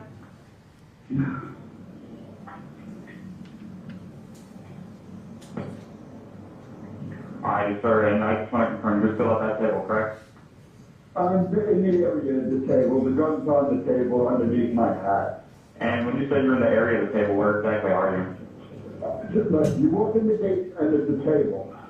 You walk in the gate of the dog park, there's a table just to the right, under a gazebo. I'm under the gazebo. Okay. She's about 25 yards away. You said he's about 25 yards away from you? Yeah.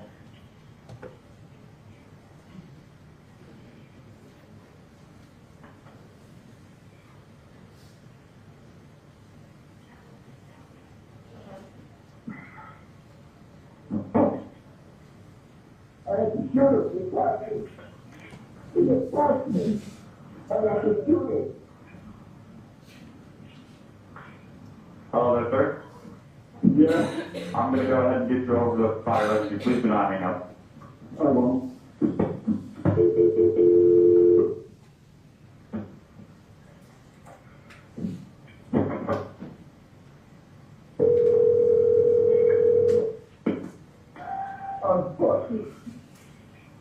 Hillsborough County Fire Rescue, what is the address of the emergency? It's at Oxford Road, West Park Dog Park. I see a police car coming now. Okay, is this somebody was shot? Yeah. Okay. Are you the victim or are you with the patient? No, I'm the person to do it. I'm sorry, I couldn't understand what you said. I'm the guy who had to do it. Oh, okay. So you're calling 911 for the person that was shot? Yes. Okay. Yeah. You see the police officer? Can you flag them down? Thank Okay, you. I'll let you go talk to them. Thank you. You're welcome. There's a lot to digest in there. I don't think anybody would disagree that that call is almost immediate after Mr. Radford has to defend himself. He's hyperventilating at times. He's clearly emotional. He says in just an excruciatingly painful voice things like, "I'm so sorry. I'm the guy who had to do it," fighting off tears.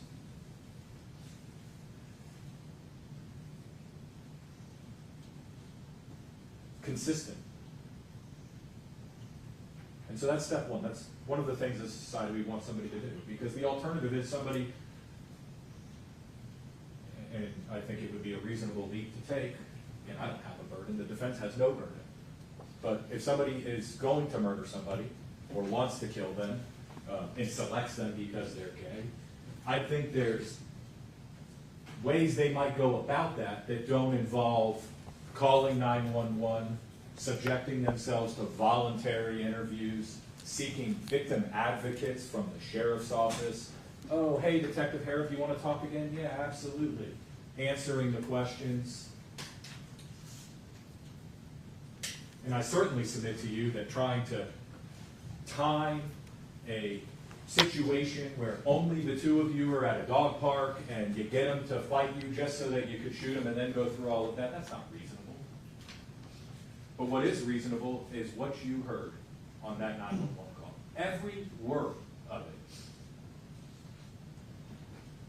it is reasonable and consistent with what he told Detective Harrop within an hour or two of that. He exhibited all the genuine classic signs of both a head injury and trauma. Now, and again, it's not my burden to prove anything, but there's certain things that I observed. There's a dent in this mug. Whether or not that dent was there previously or caused when it went broadside with the glasses on on Mr. Radford's face, I don't know. But again, evidence. And if you don't know, it's not guilty. Emotional wreck on scene with Deputy Hoffman and Deputy Lowe. Now, on direct examination of Detective Harrop, Mr. Diaz was pausing the video, saying, "Hey, are you about to ask him this?" Or, "Is he crying again?" Now he's not crying, right? Again, cherry picking, out of context. But when you view it in its entirety, and believe me, Mr. Diaz is right, we're going to spend a lot of time on Detective Harrop. But before we get to that, Detective Nix,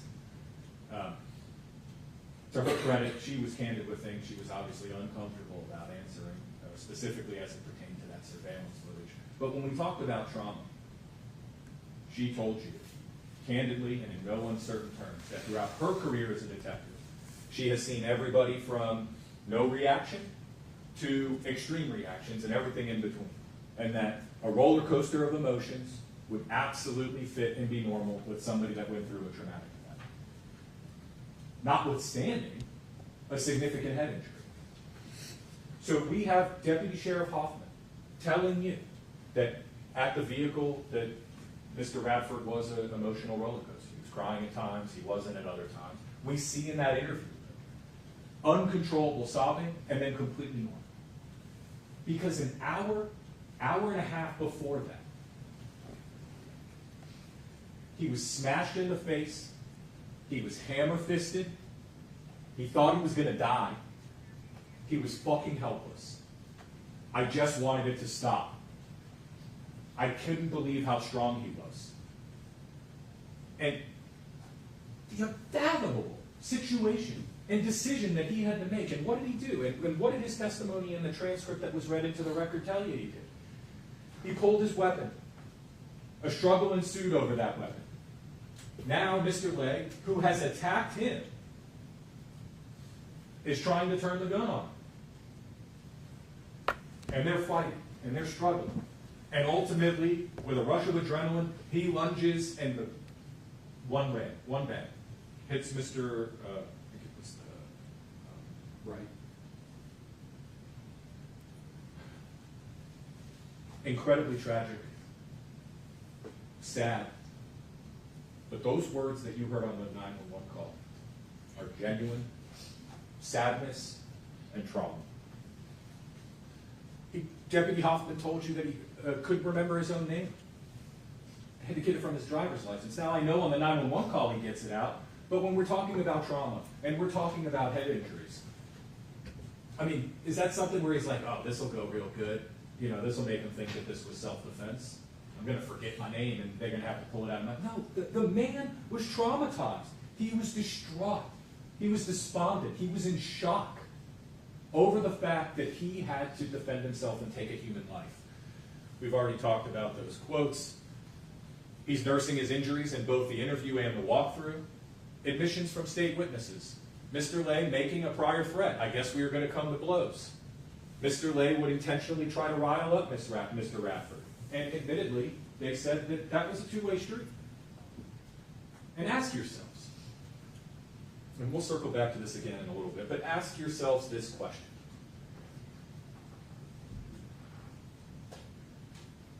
For some witnesses said a year or two because that's as long as they knew them. Other witnesses knew Mr. Lay and Mr. Radford for up to 6 years. For 6 years, no physicality, none. Hateful speech, riling each other up, getting under each other's skin. 6 years. And 18 hours after Mr. Lay says in that text message to Sue Jones, if he blocks my path again, I'll try to tackle him. He's older than he looks. He's weak and feeble. He doesn't really intimidate me.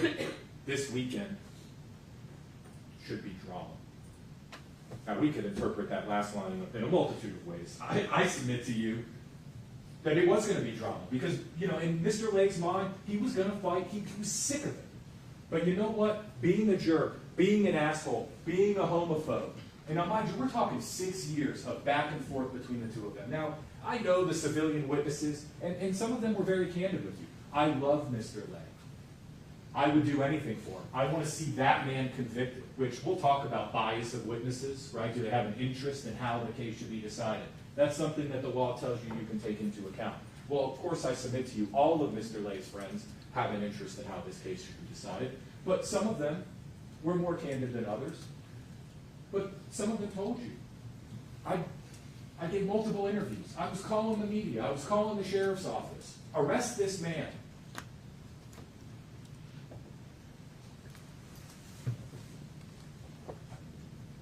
Six years, no violence. And I asked Detective Harrop, do you think it's a coincidence? And, you know, he had to get hard. I submit to you it's absolutely not a coincidence that 18 hours after Mr. Lay sent that text message, Mr. Radford is on the phone with 911 saying he attacked me. Now, whether or not Mr. Radford blocked his path, which is not something he's admitted to, or Mr. Lay just attacked him, doesn't really make a difference. Now, I know Mr. Diaz told you that you can't start it, but the law requires that if you commit an assault or battery, meaning you have to actually be committing a crime, not standing in front of somebody, as Detective Harrop admitted, is not a crime. But again, state of Florida's burden, not the defense's burden. If you're speculating and imagining and unsure, which I submit to you, you might be, or you believe it's self-defense, but if you're doing those things, it is reasonable doubt. Mixture of DNA on the gun. Friday, Here's the text message. And then he followed it up with, he's eat up with bursitis. I think he wants me to beat him in some weird, crazy sex I don't know. Thank goodness that I found this. And how embarrassing. And we're going to go into Detective Harrop's very soon, Detective Harrop's testimony. But how embarrassing for a lead detective, whatever that means to Detective Harrop, to not make any efforts. He told you I looked at some text messages. Get out of here. That is a flat out lie. Because he told you how that software works when I pressed him on it. It's very easy to filter by item, text, email, call log, and you can specify a date range. Well, where better to start for a lead detective investigating a homicide once he gets that extraction? Because remember, I said, well, did you get actual evidence after that first week? Expecting and hoping that he would admit, no real substantive evidence. And he said to you, because I knew they let the surveillance video disappear because they didn't care about it, whether this Detective Harrop thought it was self-defense or not, he didn't care. But he gets this extraction back. He clicks text messages.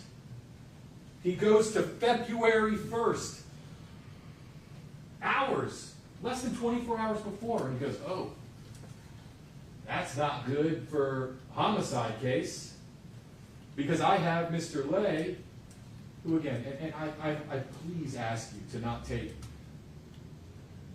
my holding the state of Florida to their burden in defending my client as in any way disrespecting the tragic loss of life, because I cannot stress enough how tragic this is for us as a society for something like this to happen.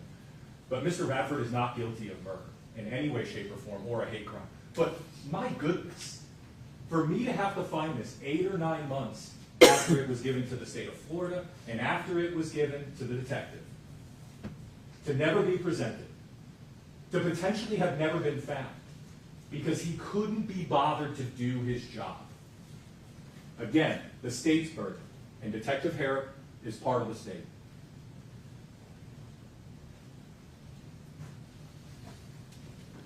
He's weak and feeble. Conflicts in the evidence. Some civilian witnesses say Mr. Lay did not try to rile up Mr. Radford. He would never do that. He would never make a threat. He's peaceful. He's a pacifist. Others said he absolutely did. I think it was Mr. Darlington. There was one other witness. I can't remember if it was Mr. Miller, but there were at least 2, by my recollection, that said, yeah. I mean, they both would get under each other's skin. 6 years worth of that. No physicality. Never Mr. Radford because he's gay. No. He holds personal beliefs that are disagreeable to some or a lot of people. But for 6 years, there was never any physical violence. Some witnesses say Mr. Lay would never and never did threaten Mr. Radford, while others say Mr. Lay did tell Mr. Radford that they were going to come to blows. Again, interpret that how you will. Witnesses describe Mr. Lay as a pacifist. Mr. Lay's text says otherwise. Mr. Radford's testimony says otherwise. The 911 call says otherwise. The injuries to Mr. Radford's face say otherwise. The state's witnesses say otherwise. Mr. Radford told Detective Harrop that Mr. Lay threatened him. I've done it before. I'll cave your head. Mr. Radford's genuine, consistent, traumatic reactions on that 911 call, in that interview room, and in the walkthrough, versus, again, the state's side of the story, 2 sides to every story or theory, that he's this cold-blooded killer. That no matter what, I'm going to finally get him because he's gay. And that he's trying to pull off the acting job of the century. The victim specialist and advocate that was provided to Mr. Radford by the law enforcement detective investigating.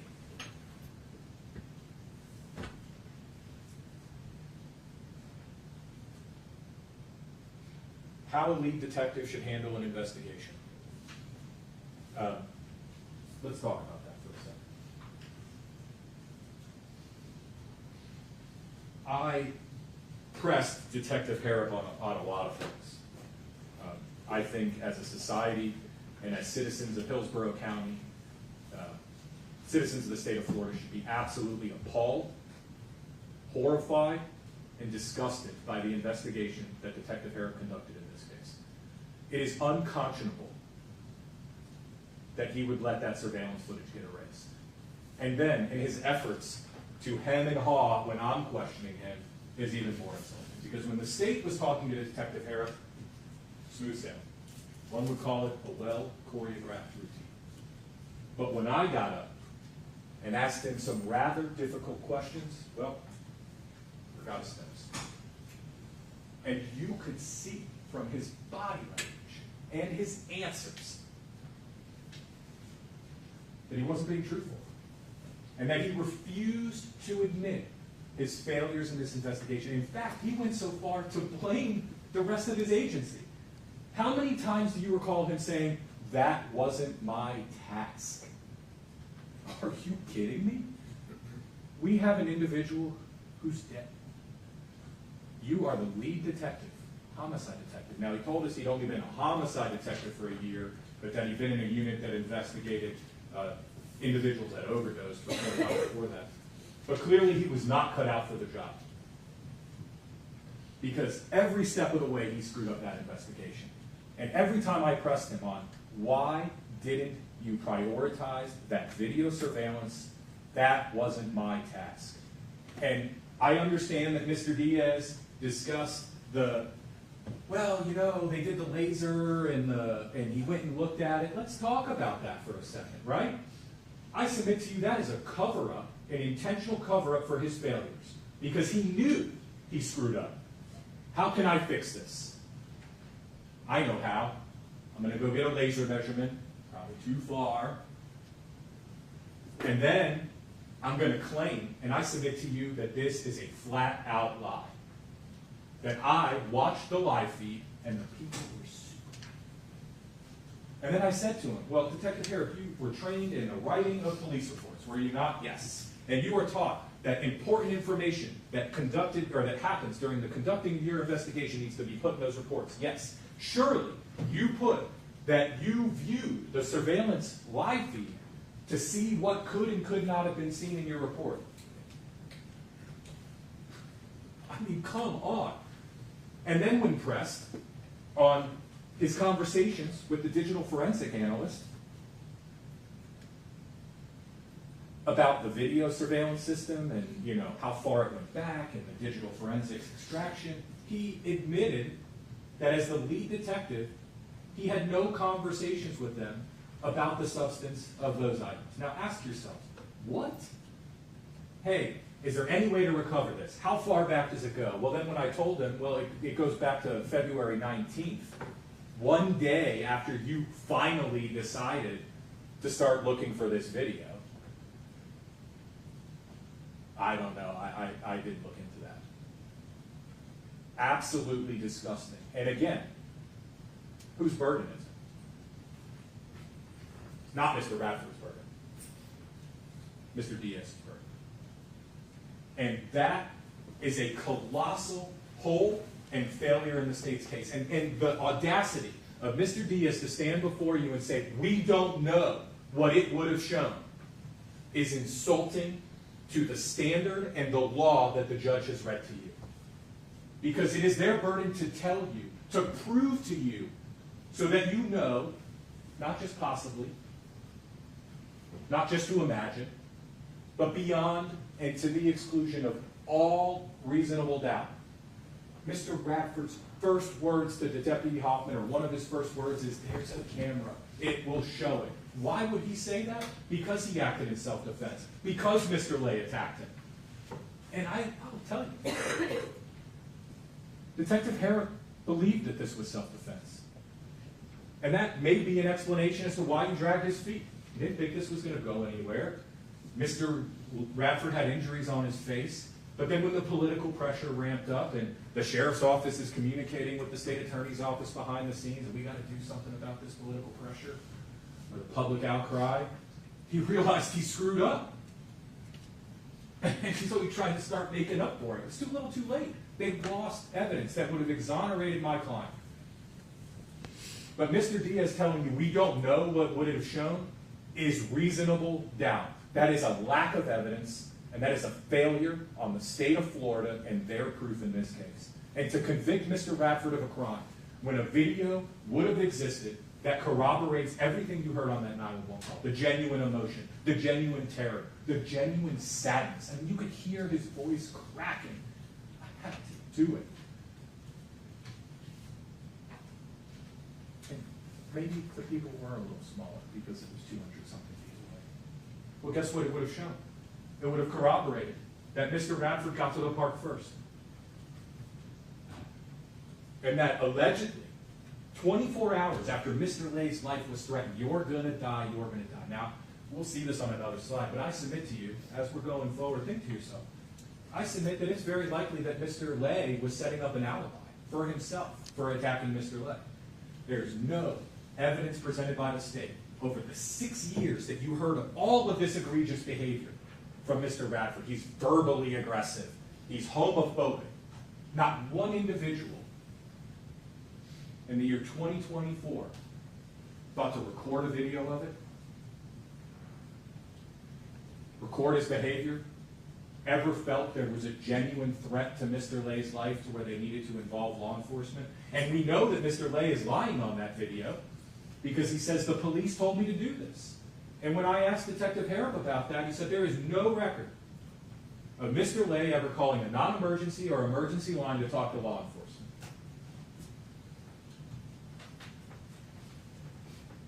And Detective Nix, when I asked her, said, hey, hypothetically, you're the lead detective on a homicide case. Because remember, she told you in this case, she was the crime scene detective that was assisting the lead detective. And there's video surveillance. And again, we have the benefit of hindsight of knowing that the park surveillance wasn't working. Mr. Radford didn't know that, right? For all intents and purposes, he believed it was, and that it would exonerate. But Mr. Radford didn't know there was a camera across the street. But we got out through questioning that officers canvassed the neighborhood on day one. Detective Harrop compiled that entire case packet, clearly didn't read it, and sent it off to the state attorney's office. And in that case packet,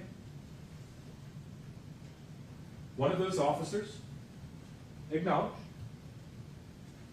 there was a video camera on one of the houses. Now, I tried to press him, well, aren't you observing these things? You're the lead detective. You're reading through these things. And he fought me every step of the way, weighing the evidence. Does a witness have an interest in the way the case is decided? Yeah, he does. Was he honest and straightforward in answering questions? Absolutely not. He fought me every step of the way. He forgot his steps. He was embarrassed that he didn't do his job.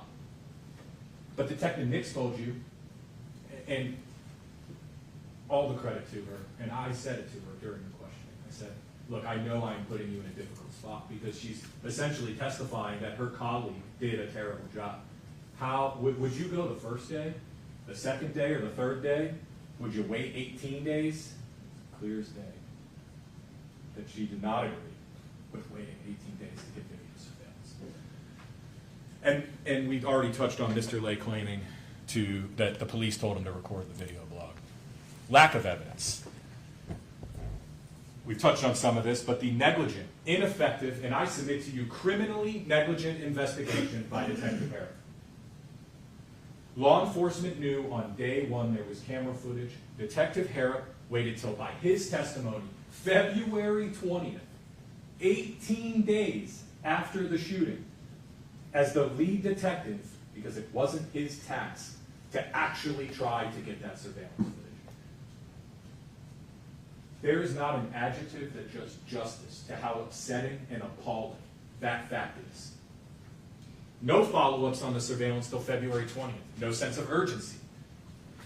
And you can't script these things. Because when I was talking to Dr. Devers, and I said, hey, now the state got up here with the skeletons, and are this possible? Is that possible? Is this possible? She said, yeah, it's possible. And then when I asked her, because candidly, the only thing Dr. Devers can tell you is the wound pattern. She admitted, she was honest, that she cannot tell you the orientation of the bodies, She agreed that in a physical, organic, violent struggle, that bodies can be moved around if somebody's grabbing a gun. All of that is possible. She acknowledged that the defense's theory is equally as possible as the state's theory. But on her own, I said, what type of evidence would help you determine body position? And I don't know if you recall, but I'm going to remind you. She said a video. A video. Efforts to cover up his mistakes. I submit to you, there is no doubt that these last minute, I'm going to finally apply for a search warrant. I'm going to start calling Eduardo. I'm going to do this laser measurement to show, oh, it's kind of far away. And I know I didn't put it in my report, but I'm going to tell the jury on the stand that I looked at the camera and you really couldn't see that well. That is a cover-up of his colossal failure. There is no other way to interpret that. He didn't review or discuss any of the evidence with the digital friend. I submit he didn't do anything. He didn't take any photos of Mr. Radford when he arrived on scene. He waited until after the interview. And then the state gets up here and shows you those photos and says, oh, this means that there wasn't a scuffle. He had been in the back of a police car in handcuffs. He's taken out of that car. The jacket's taken off of him. Tossed in the trunk of another deputy's car. All of the dirt and evidence lost because it wasn't properly bagged.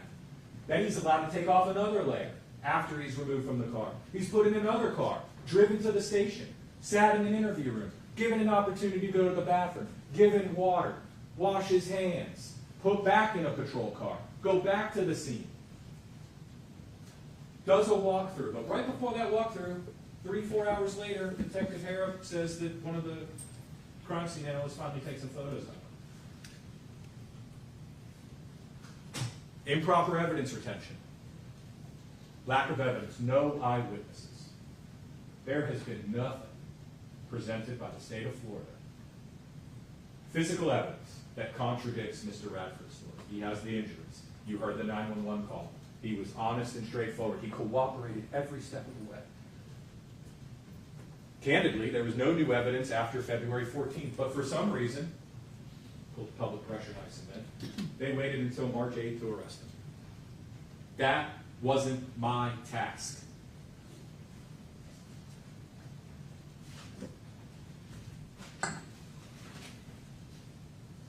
You canvass the neighborhood yourself. That wasn't my task. Did you follow up with the surveillance on the first day? That wasn't my task. Well, you're the lead detective, are you not? What does lead mean? Well, I had a sergeant, he's in charge. I said, no. You go to Sarge and say, Sarge, all hands on deck. I have an individual that lost their life. I have another individual claiming self-defense. We must do everything in our power. Put a car outside of that house 24 hours a day until the resident comes in or out and says, hey, do you have cameras? Oh, you don't own the place? You're renting? Okay, who's the owner? 18 days. Not my task. Wasn't my task. You have a body cam. I wasn't wearing one. Lack of evidence.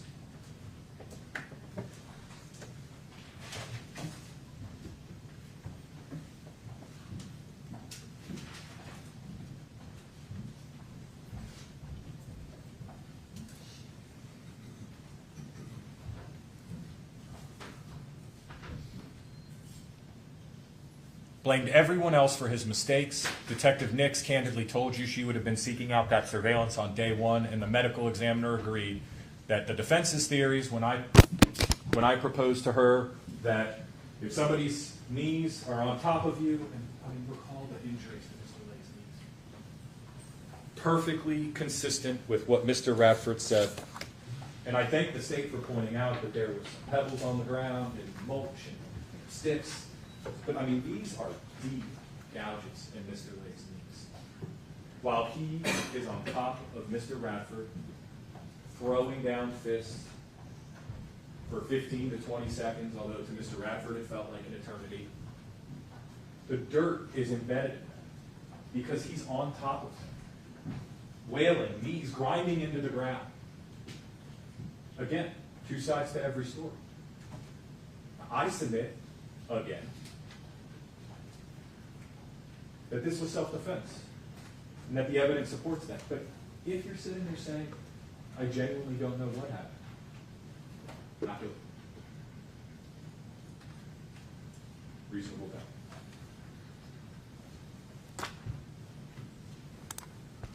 Weighing the evidence. These are some of the items we've talked about here already. So it's up to you. You, the jury, are charged with and given the power to determine what evidence is and is not reliable. You are the triers of fact, and Mr. Diaz is right. You, as instructed by the law, should use your common sense. When you walked into this courthouse and into this courtroom, you walked in with your common sense. And I implore you to use it when you go back into that jury room to deliberate. Because when you, after listening to all the testimony and all the evidence, listening to the state, try to put this puzzle together, missing, 1,000-piece puzzle, I submit to you, maybe missing half of the pieces, but it doesn't matter, missing pieces. This case is filled with reasonable doubt. They're asking you to imagine. They're asking you to speculate. They're asking you to overlook a completely botched investigation. They're asking you to not listen to your ears when you hear that 911 call, to the genuine emotion in Mr. Radford's voice. They're asking you to not listen to your ears to that first interview. They're asking you, no, they need you to act on emotion because of the offensive language used, because of Mr. Radford's behavior. But did the witness seem to have an opportunity to see and know the things about which the witness testified? Well, let's talk about some of those civilians. Almost every one of them said that, or at least some of them, but they weren't always there. Some of the witnesses said it was always Walt and Deck alone first, and then they would kind of trickle in. Some of the witnesses that did see Walt and Deck only saw them on the weekends. But ask yourselves, over 6 years, if these individuals, now, again, it's not just a tragedy for Mr. Lay losing his life. It's not just a tragedy for the altered path of Mr. Radford's life. It's not just a tragedy for their families, but also their friends who consider them family. And I have no doubt that Ms. Wolfley and Mr. Gumbert and the Darlingtons have suffered greatly for losing their friends. No doubt about that. But they admit that they never genuinely felt like there was any risk or threat, because there wasn't. There was no physical violence. Now, did the witness seem to have an accurate memory? Well, Detective Herrick did not. In fact, when talked about ever telling Mr. Radford if he thought this case was self-defense, he said unequivocally to you on that stand, no, never told him. That's it. Remember prior here? Yes. You were under oath? Yes. You swore to tell the truth under oath? Yes. And I had him read it to refresh his memory. And he said, yep, nope. My answer is no. And so we read it into the record, and he agreed that he said it at that time, and we're going to talk about his explanation. How many occasions did you tell Mr. Radford that you thought it was self-defense? I don't know if I ever specifically made that statement. Now, first of all, we're talking about a lead detective in a homicide investigation. This is not, hey, did you guys talk about what you had for breakfast on one of the days you met up? We're talking about the lead detective uttering the words out of his mouth to a potential suspect. Hey, man, I think this is self-defense.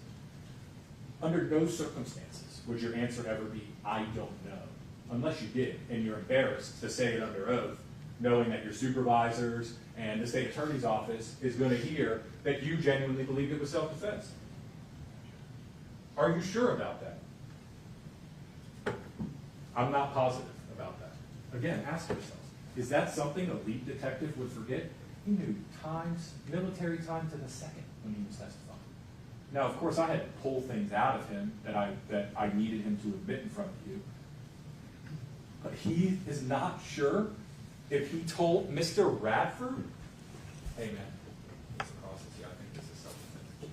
That is a flat-out lie.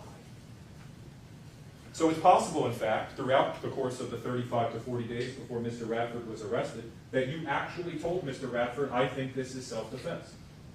Answer, I don't know if I ever stated that to him. So here we are again, 3 times. I don't know. It's possible you did, though? Answer, I don't recall ever stating that to him. So now it's I don't recall. Are you sure? I'm not, sir. Fast forward a few months, and his answer is completely different. No, I never said that. is that possible?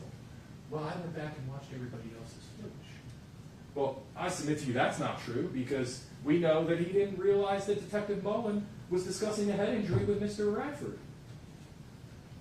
I submit to you that he knows that this answer is troubling. And that if he says that in front of you, the jury, you're going to be like, what? The lead detective in a homicide case thought this was self-defense? On top of the fact that he allowed the surveillance, and that's probably why he didn't seek it out. Because like, this is just going to go away. It's a self-defense shooting. The evidence is consistent with that. But that was before pressure. Or pressure from his agency. It doesn't really matter. There is not a circumstance on earth where it is fathomable that a lead detective investigating the death of a human being would not remember if they told a potential suspect it was self-defense. There's not a circumstance where that is possible.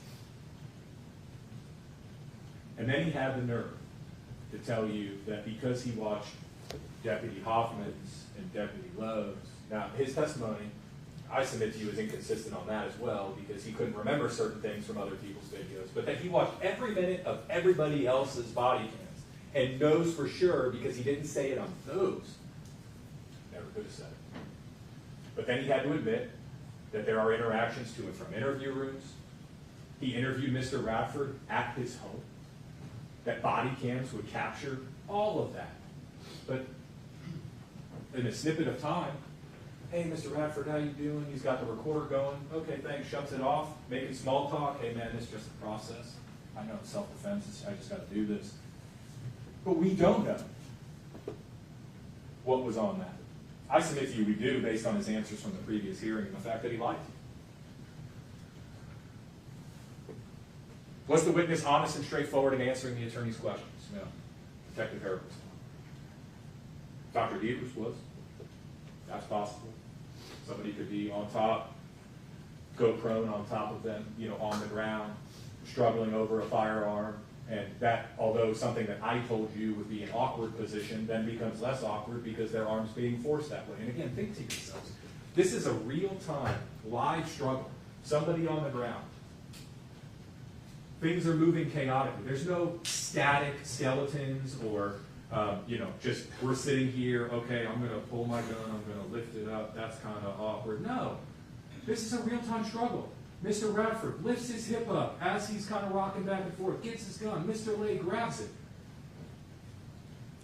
And you'll get to see it if you'd like to, but I asked the doctor, is this sight here, where it's sharp, could that have caused that abrasion on his finger? Yeah. Again, we're talking about things, it's not our burden to prove anything, but as we go through this together, there is no doubt that the state hasn't proved their case. Their case is filled with reasonable doubt because of the evidence itself, conflicts in the evidence and lack of evidence. Did the witness's testimony agree with the other testimony and other evidence in the case? And did the witness at some other time make a statement that is inconsistent with the testimony he or she gave in the court? Detective Harrop did, several of the civilian witnesses did, but admittedly, the civilian witnesses, friends of Walt's, they all blame Mr. Radford for this. And while Mr. Radford was responsible for defending himself and regrettably having to take Mr. Lake's life, it was justified. It was justified. And we know that because of those statements on that 911 call and in that first interview.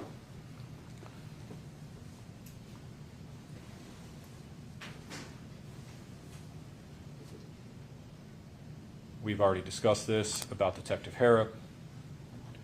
Was Detective Harrop honest and straightforward in answering my questions? No, he was not.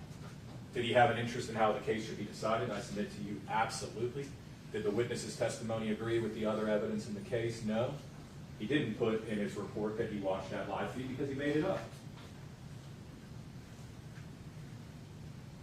Did he at some other time make a statement that is inconsistent? Yes.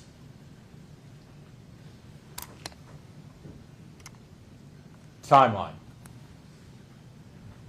Actually, I'm going to back up 1 second before we get to this. Forgive me.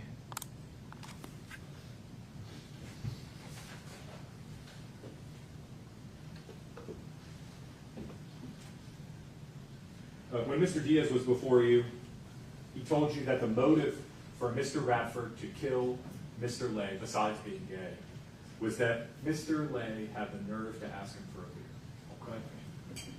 beer. Okay? And candidly, that's not true and a stretch. First of all, this wasn't murder. Mr. Lay acted in self-defense. But the testimony that was read into the record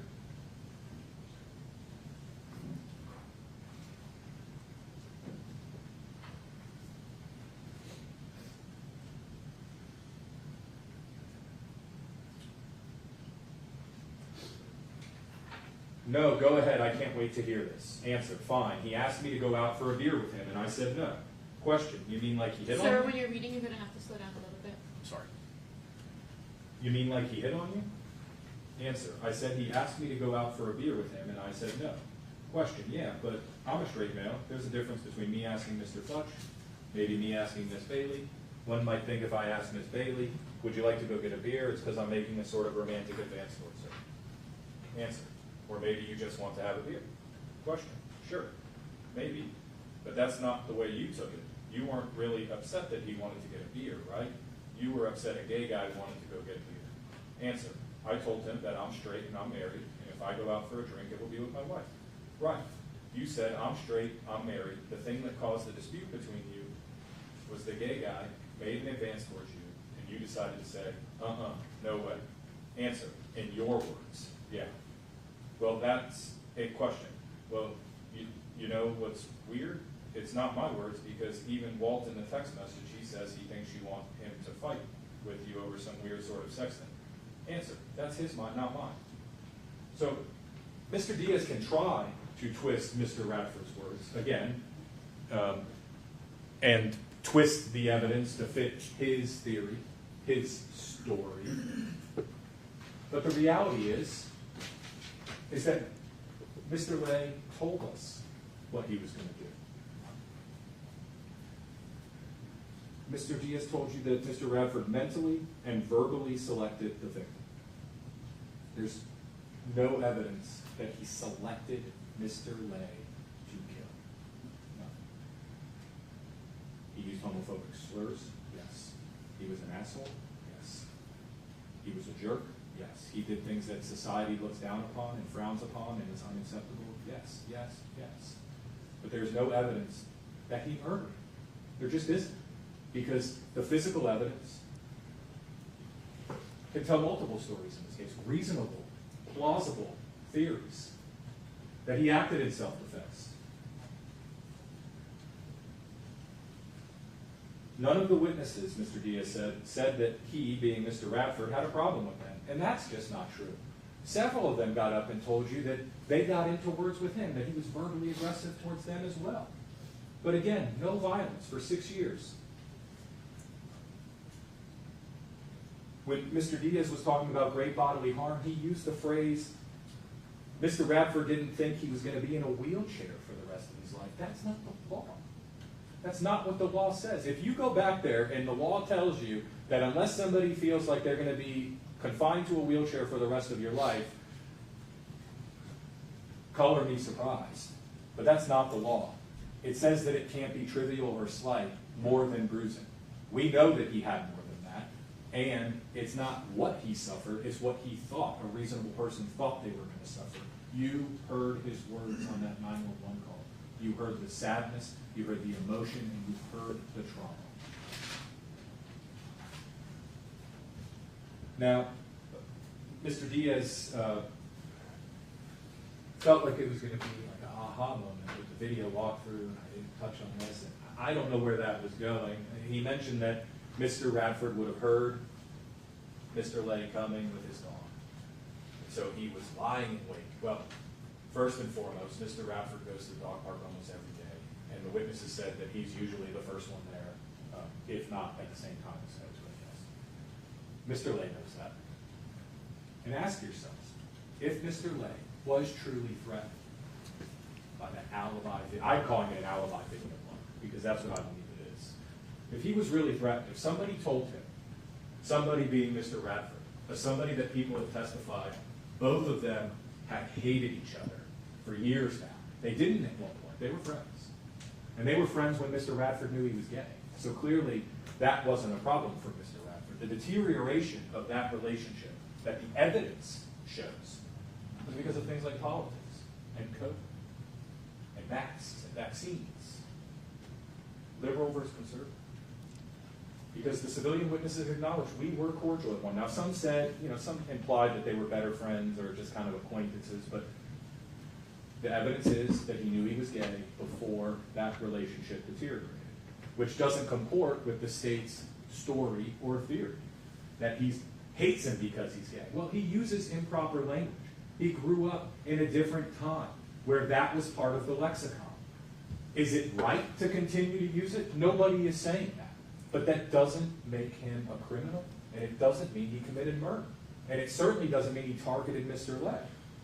But when we're listening to this video, as Mr. Diaz was trying to show us, like, oh, there's the picnic table, and he's lying in wait, and he would have heard his dog. Well, right when that's happening, an airplane at like 180 decibels is blasting overhead.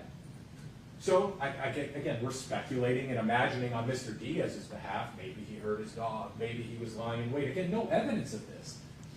I mean, the state is asking you to imagine. No, they need you to imagine certain things. They need you to speculate. They need you to force yourself to put those puzzle pieces when you know they don't fit. Because they are lacking evidence. Evidence that would have exonerated my client. Evidence that was lost as a result of law enforcement's deficient investigation. Mind you, that everything you've heard from Mr. Radford in those interviews and 911 calls are consistent and make sense and are reasonable. Maybe Mr. Lay's dog wasn't barking that day because he had Mr. Gumpert's dog with him and they were playing. Again, I'm allowed to imagine and speculate because I don't carry a burden here. But there are other rational, reasonable explanations. There is no evidence that Mr. Radford was lying in wait. None. None whatsoever.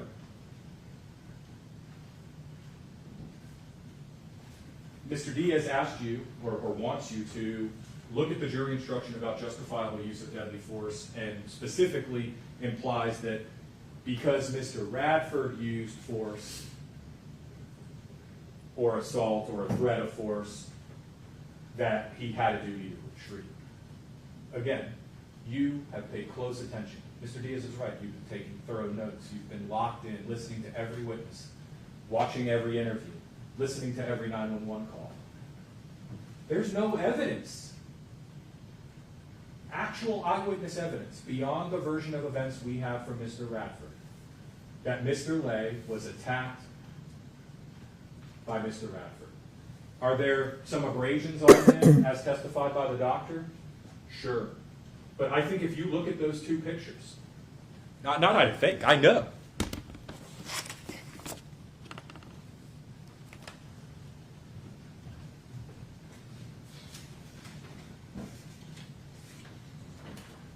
For the record, this is State's Exhibit 20, A through N, showing the jury what has been marked as photo peg. And on side by side, State's Exhibit 12A.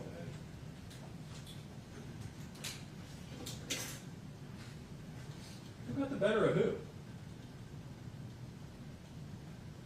If Mr. Radford, lying in wait, attacked Mr. Lay with his mug so hard that, and again, these are the speculative, imaginary situations, I'm sorry if I'm blocking this a little bit, that the state is asking you to do. Again, in direct contradiction of the law and what the burden they carry. They're asking you to imagine.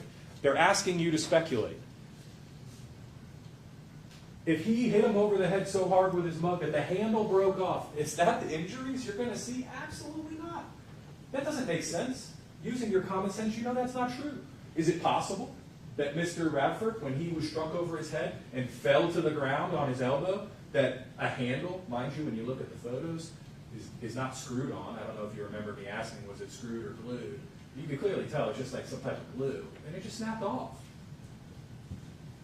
Reach after reach after reach, asking you to use your emotions to convict Mr. Radford of a crime they have not proven. Told you that he was not in fear of death and that the defense will say that kick my ass means maim. No. I will say, I was fucking helpless. I just wanted it to stop. I couldn't believe how strong he was. There's no other interpretation of I was helpless. Did he say the words, Detective Herrick, I was in fear of great bodily harm or death? No. But when you use the language that he used, it's abundantly clear that he was terrified of great bodily harm or death, or stopping the commission of a felony battery.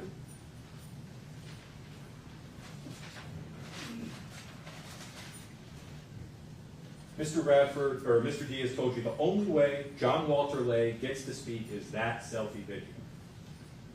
Also not true. Because we have his text sent after the selfie video. So here's the timeline. On January 30th at 10:19 p.m., Sue Jones texts Mr. Lay about Mr. Radford. Goes unresponded to until February 1st, 2024 at 7:58, on February 1st, 2024 at 7:58 in the morning, Mr. Lay records a selfie video. Now mind you, 6 years of alleged super hyper-aggressive Mr. Radford, and we were so scared of him, and he's just so dangerous. No calls to the police. No filming Mr. Radford's behavior. No request for the police to trespass him. Nothing. But Mr. Lay records a selfie video. You're going to die. You're going to die. He says it twice on that video. Doesn't call the police. Doesn't record Mr. Radford doing it. No evidence that it actually happened. He wasn't afraid. I submit to you that probably, maybe, isn't even true. I submit to you it's not. Because anybody that their life was threatened, ask yourself, the next day, would they get up? So you know what I'm going to do today? I know that guy that we're all afraid of, and remember back to the testimony of his friends. Walt withdrew himself from the situation. He did everything he could to stay away from Mr. Radford. He avoided him. He would sit at the other table. Is that consistent with what Mr. Lay did after recording that selfie video? What did he do? Let's forget the text messages for a second, because on February 2nd, in the morning, alone, knowing Mr. Radford is always at the dog park as one of the first people, the individual who allegedly threatened him with death ×2 the day before, and has previously said horrible things to him, and previously verbally threatened him and blocked his path, what does he do? He goes to the dog park to confront him. Now, I'm telling you to confront him. The state wants you to believe that. Why should he have to stop going? He should have stayed home. No, I'm not saying he should have stayed home. I'm saying it's not true. Nobody in their right mind whose life was threatened, A, wouldn't call the police, and B, the next day would go to the park and be alone with that person. Nobody. Unless they're looking for a fight. I'm sorry, I missed that. Unless they were looking for a fight. So on February 1st, and again the font changed, I apologize, but at 1:11 p.m., Mr. Radford responds to Sue Jones, "Hello, I'm at work. Our computers are down. I was able to get all his info from the morning crew. He's crazy. He doesn't have anywhere else to go. He doesn't really intimidate you." Now, ask yourselves, if hours before his life was threatened, either that's patently false and a lie, and he's creating an alibi for himself because he is sick of Mr. Radford's shit, as the witnesses said. And then he's like, I got an idea. I'm going to record this threat because I do want to fight him. I'm sick of it. I've told him we're going to come to blows, and here we are. Here we are.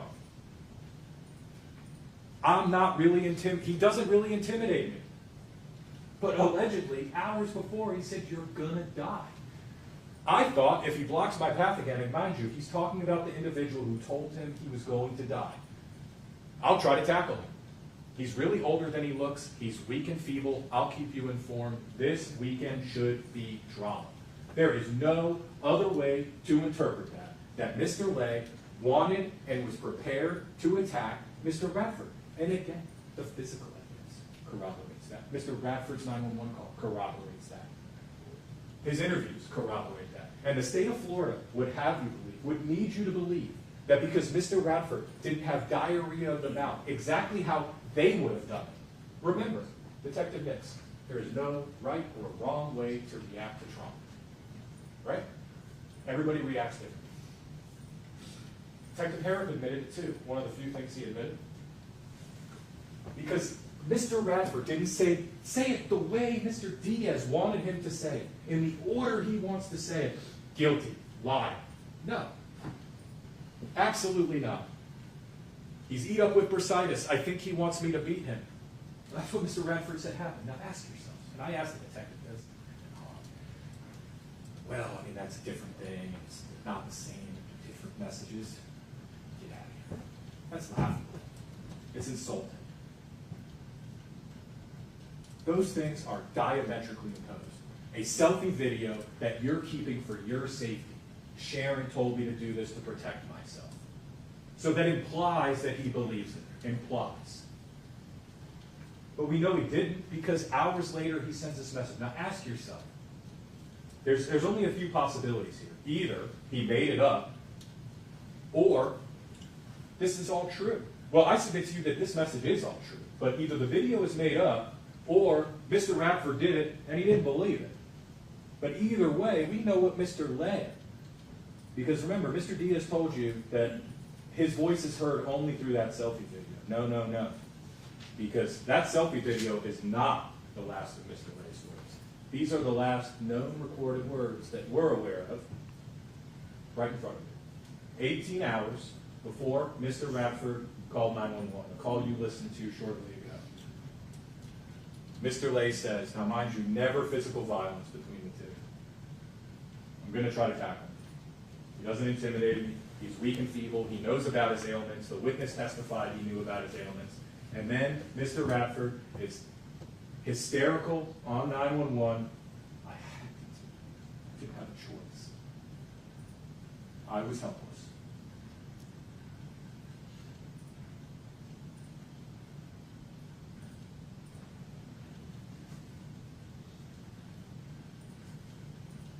Mr. Diaz told you I'd get up here and talk about Detective Herrick, and we have. And he told you he would like video. And I'm sure you would too. But guess what? We don't have it. Because of Detective Herrick. And that is a lack of evidence. You can find a reasonable doubt based on a lack of evidence. And there is no bigger lack than the investigation that the lead detective allegedly conducted in this case. He couldn't have seemed more disinterested. He couldn't have seemed more interested in kind of pawning off his responsibilities on everybody else. Well, that wasn't my task. So what? I don't believe for a second that the Hillsborough County Sheriff's Office would fragment a homicide investigation between 5, 6, 7 detectives that don't communicate with one another, that don't talk about the case. That makes no sense. You know, what do? They have a lead detective that all the information funnels to, who's in charge of the investigation. Go do this, go do that, I'm going to do this. Oh, there's a sign that I saw as I walked into the walkthrough of a camera at the park. That is priority number 1. There is no better evidence than video. None. Absolutely none. And he didn't care. So yeah, we were going to talk about Detective Herrick. For good reason.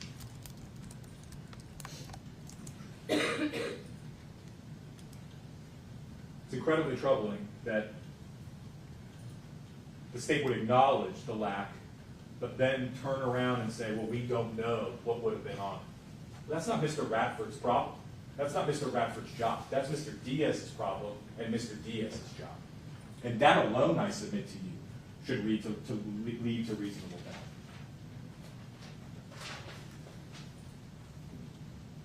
Do not let the state tell you that Dr. Devers supports their theory over any other theory in any more capacity.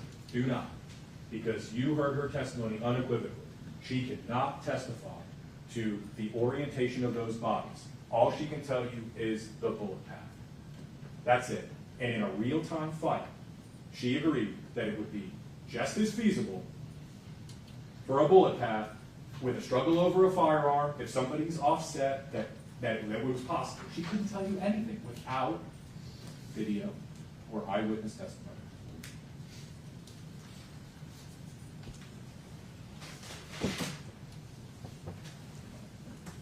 Mr. Radford acted in self-defense.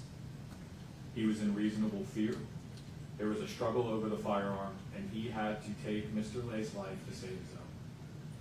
Mr. Lay was conducting a forcible felony upon Mr. Radford, a felony battery. There is no credible, competent, substantial evidence that takes the state over the finish line to meet their burden in this case. There just isn't.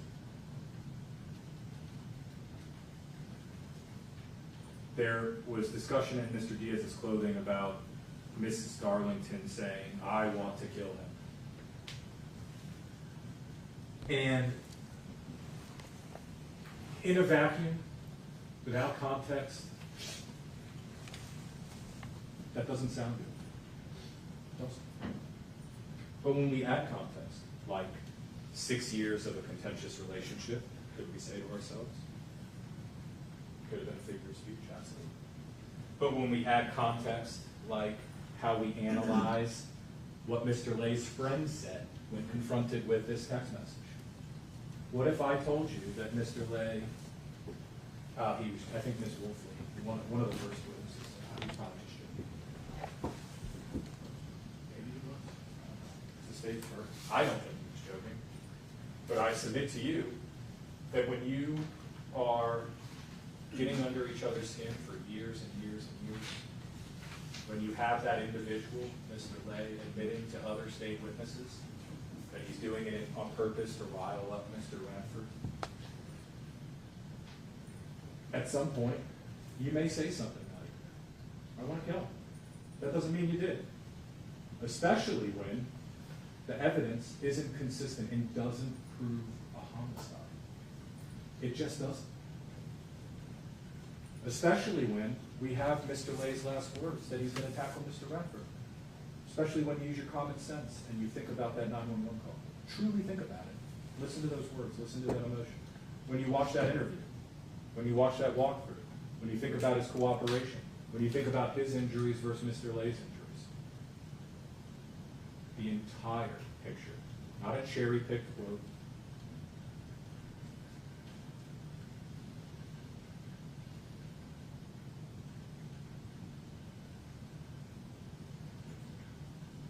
Mr. Diaz told you that it was a called shot, like Babe Ruth. Two sides to every story. I submit to you that Mr. Lay called the shot. Which is it? The evidence shows that Mr. Radford acted in self-defense. No doubt about that. But like I said, even if you don't believe that, after listening to all the testimony and listening to all the evidence, if you don't believe that it was self-defense, you're probably sitting there saying, "I don't know what happened." That is reasonable doubt. That is not guilty. These are the quotes taken out of the text messages. This weekend should be drawn.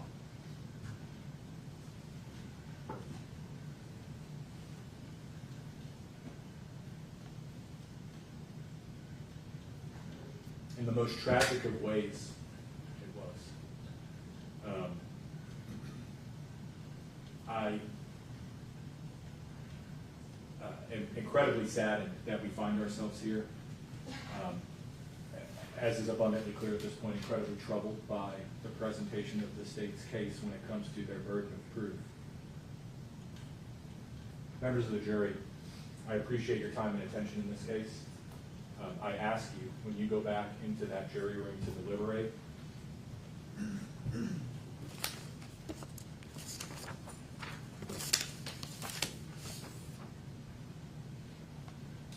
to take your common sense with you.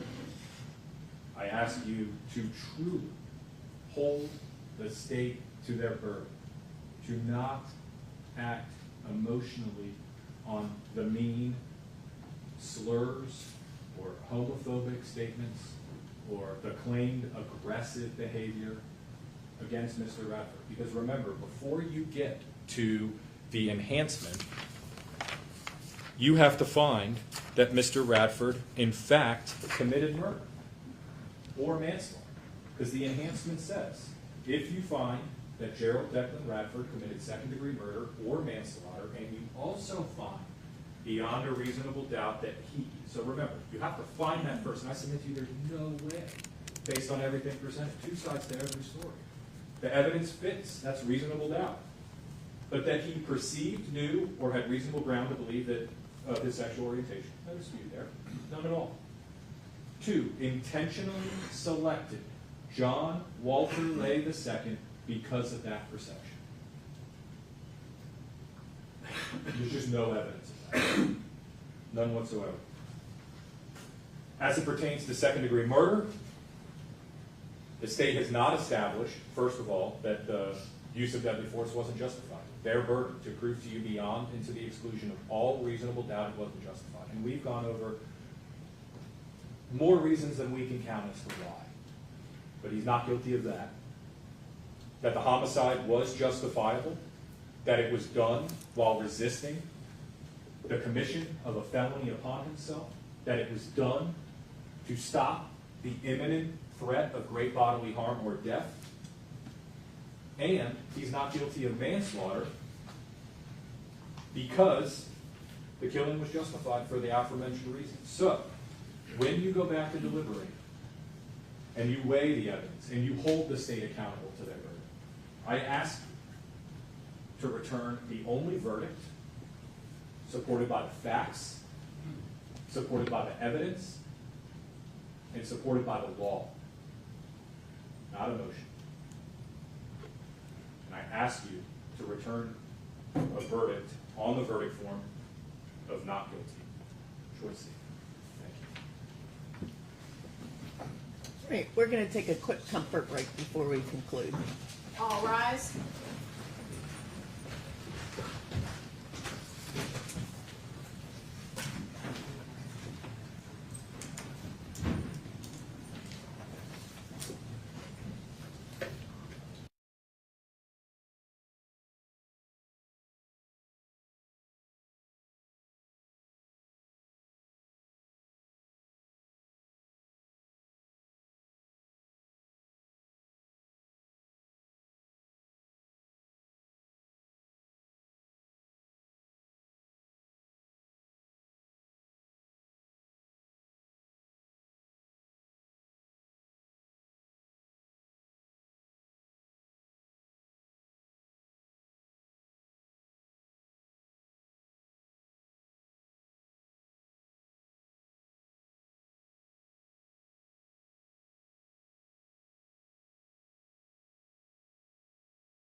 Mr. Diaz?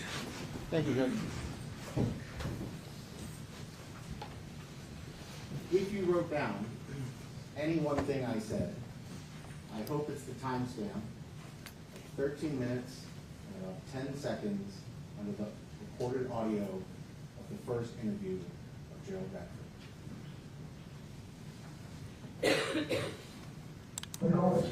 Okay.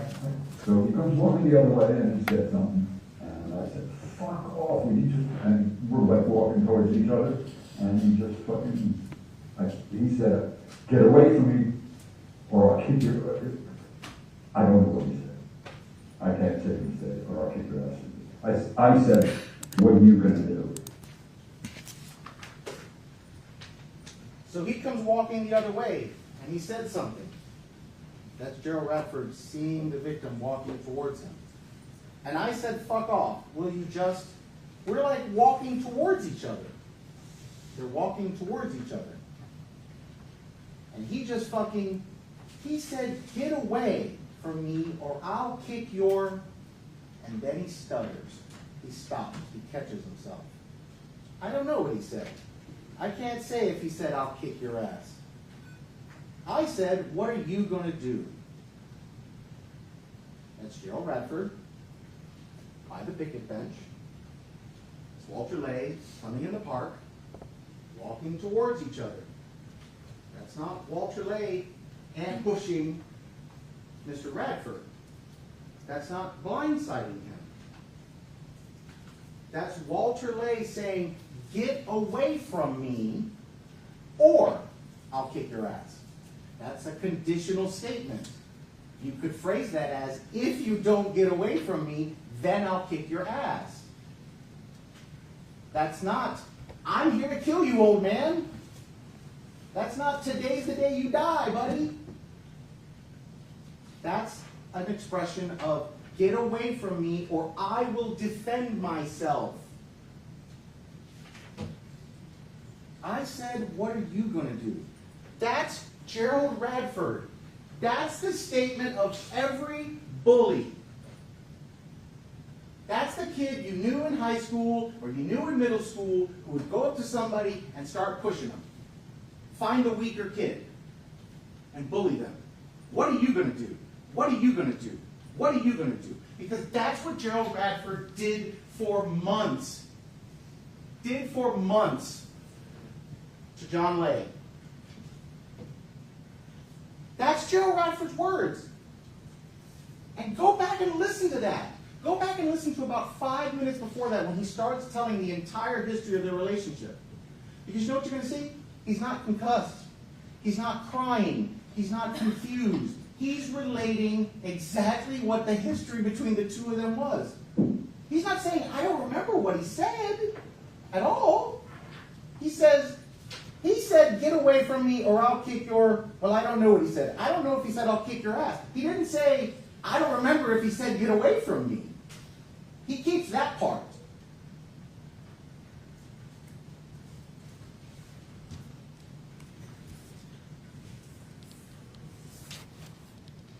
You may have heard in the first interview with Gerald Radford, it comes up, and then when we read in the transcript of the testimony from December 6th, it came up again. Gaslighting. That's the phrase Gerald Radford used to describe the mistreatment he was enduring from the victim. He was gaslighting him. And you may remember that I even called out, I said gaslighting. It's the 2022 Merriam-Webster word of the year. There it is. Manipulating, grossly misleading, or downright deceitful. The defense has stood up here and suggested that John Lay was gaslighting. He literally said he was setting up an alibi in some sort of grand plan. Detective Harrow, gaslighting you. He's being grossly misleading and downright deceitful. The state attorney's office, gaslighting you. I am cherry-picking the evidence. Well,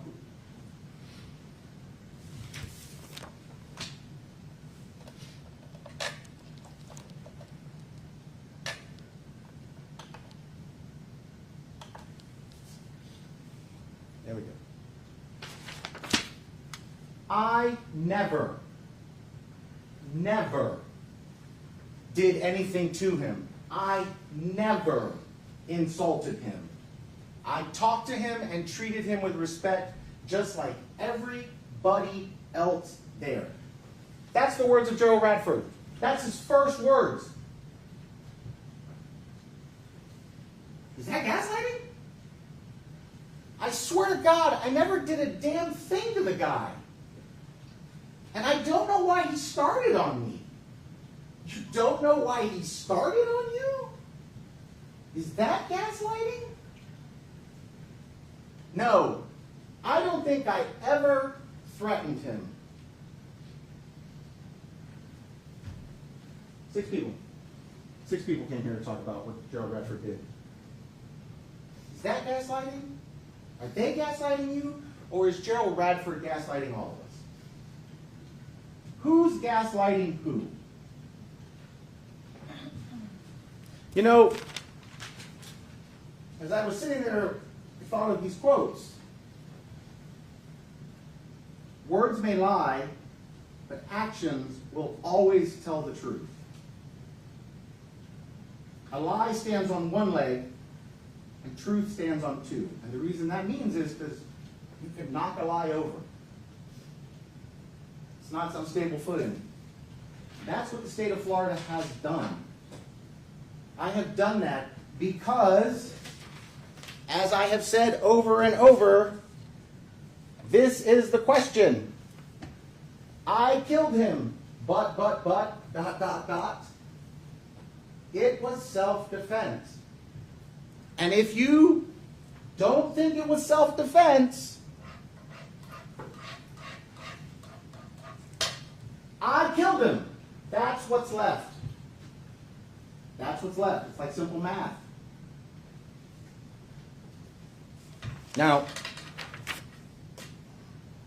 Mr. Fudge got up here and made a variety of suggestions of things that I have said or that have happened in this trial that are meant to mislead you or cherry pick or confuse you or whatever the case may be. But I really want to make sure a few things are set straight. First, the state of Florida has never suggested and is not suggesting to you that Gerald Radford killed John Lay because John Lay asked him out for a beer. Because remember, that was back in the past. What I'm telling you is that John Lay asked Gerald Radford out for a beer. Mr. Radford didn't like it, and that's when fucking faggot started. That's why I bring that up.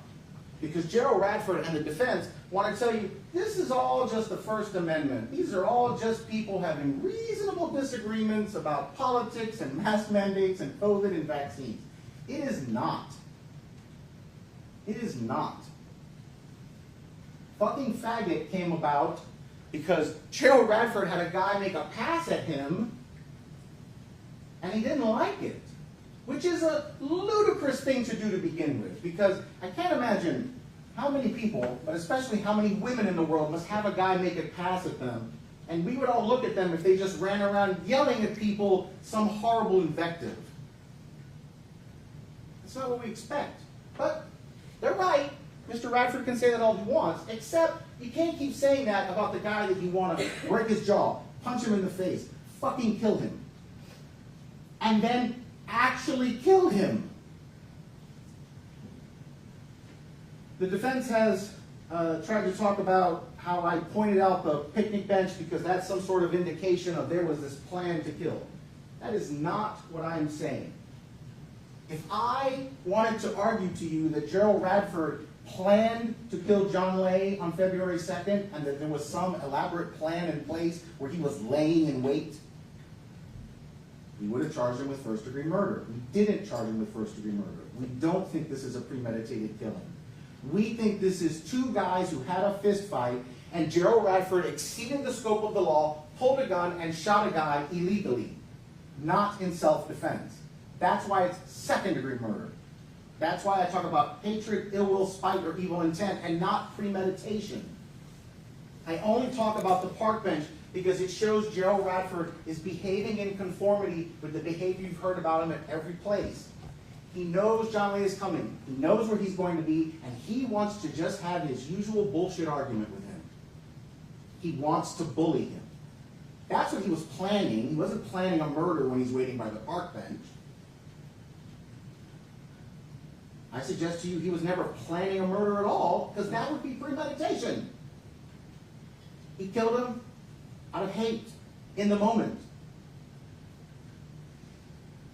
The defense tried to tell you that this is a hate crime. Well, ladies and gentlemen, again, I can't say this enough.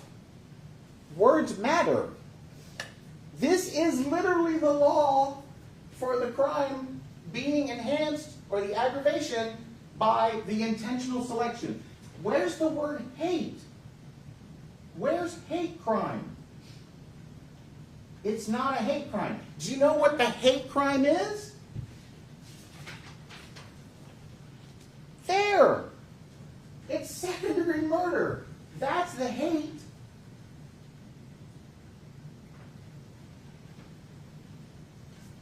Here, you just gotta select them. And you can figure it out. A person could just decide, I want to kill a certain group of people because I just want to send a message. I don't necessarily hate them, although I think if you kill someone, you probably hate them. But that's not the standard. It's not a hate crime. It's just the intentional selection. The hate is here in second-degree murder, and the hate is there in Gerald Radford's heart. The defense also tried to suggest to you that I have tried to diminish the fact that there is no surveillance video.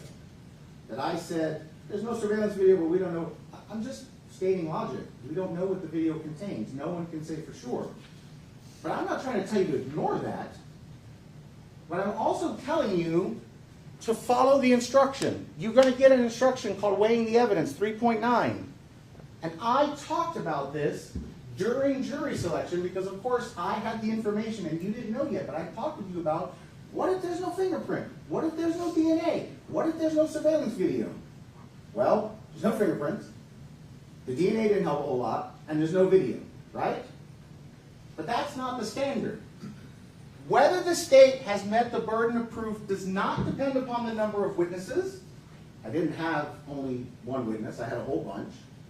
But in fairness, you could say, other than Mr. Radford, I didn't have any witnesses to what happened in the dog park. Because the other guy is dead. It's not dependent upon the number of witnesses this is called or the number of exhibits it has offered, but instead upon the nature and the quality of the evidence presented. That's what you judge me on.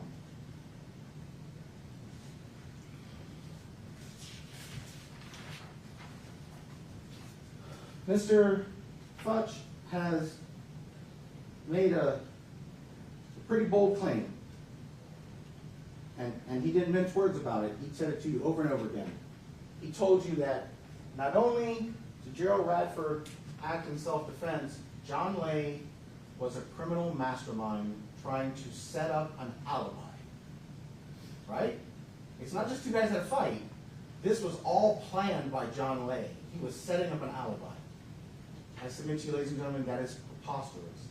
Just stop and think. John Lay already had an alibi if he wanted to hurt Gerald Radford. Was Gerald Radford already calling him a fucking faggot? Was he already doing it multiple times?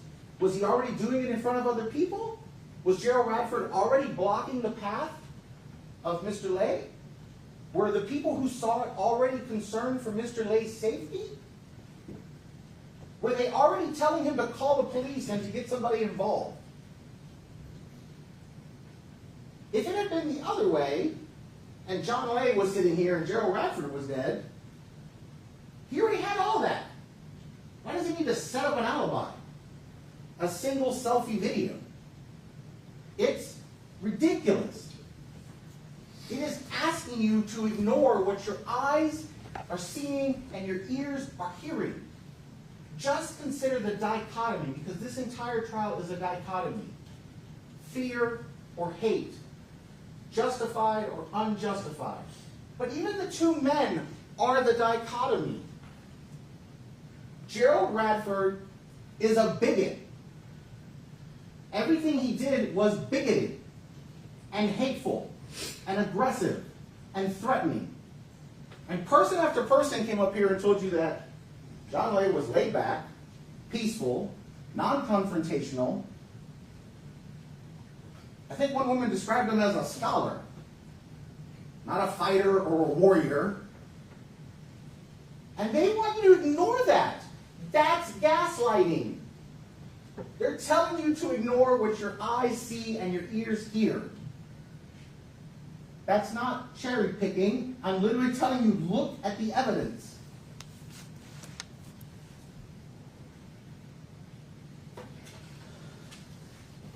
This is the standard.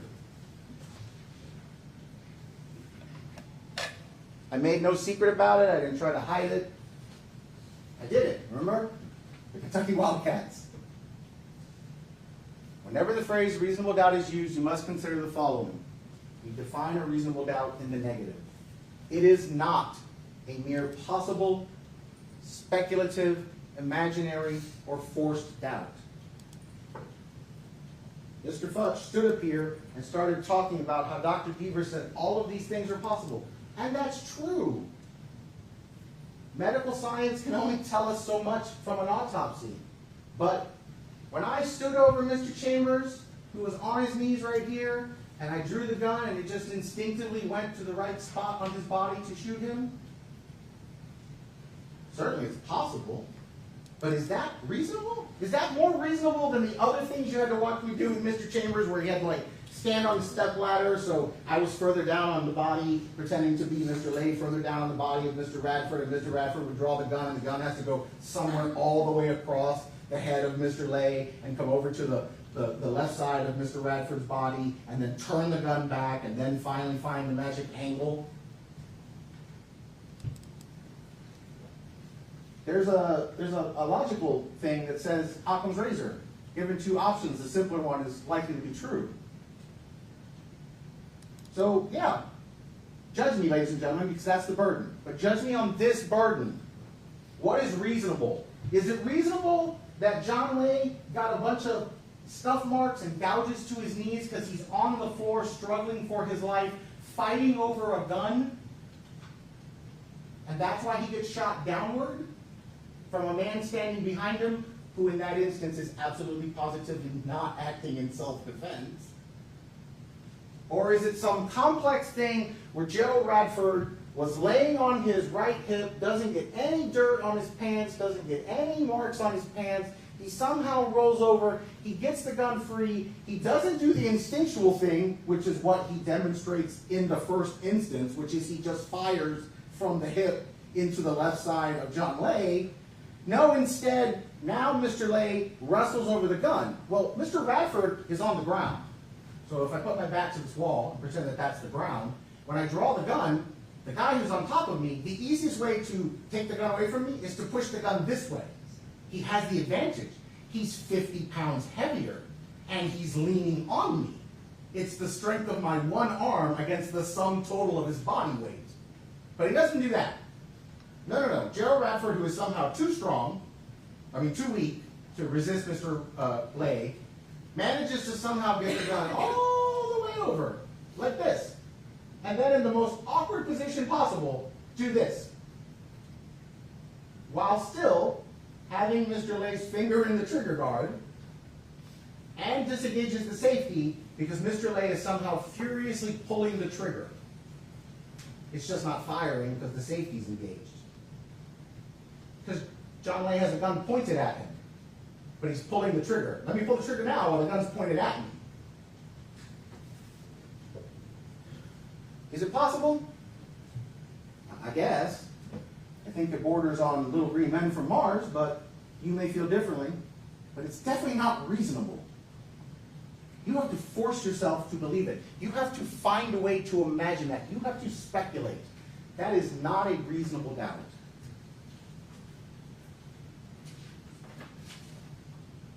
The defense shows you this instruction. It's called weighing the evidence. It's 3.9. And I always like the fact that right at the beginning, it does exactly what I asked you to do before. Use your common sense. Look, I got a chance to read all your verdict forms. I even knew which of you had friends or family members who were lawyers. None of you are lawyers. Jurors don't have to be lawyers. We ask average people who are almost certainly almost not lawyers. We don't want to pick lawyers, I'll tell you that. Right? We just want people with common sense.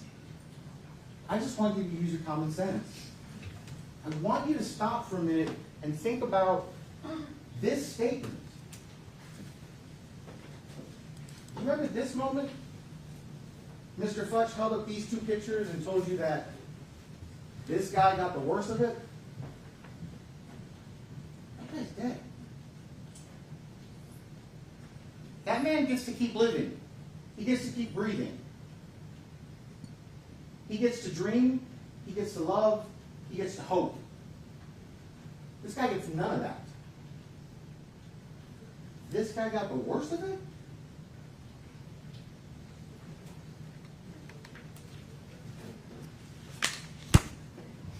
I have gone to great pains to look for all the other things that you can turn to for indications of what happened.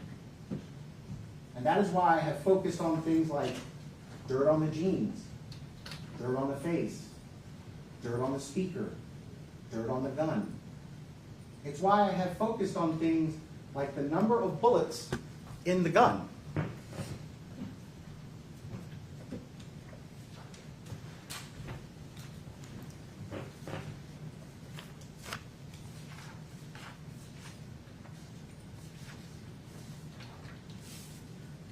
This is State's Exhibit 4E and 4F. That's the way Gerald Radford left the gun on the table. That's before it's been picked up, before it's been moved. It's sitting next to the beanie hat. You can still see the kind of red color of the beanie in the corner. That gun has no bullet in it, and it's got 6 rounds in the magazine.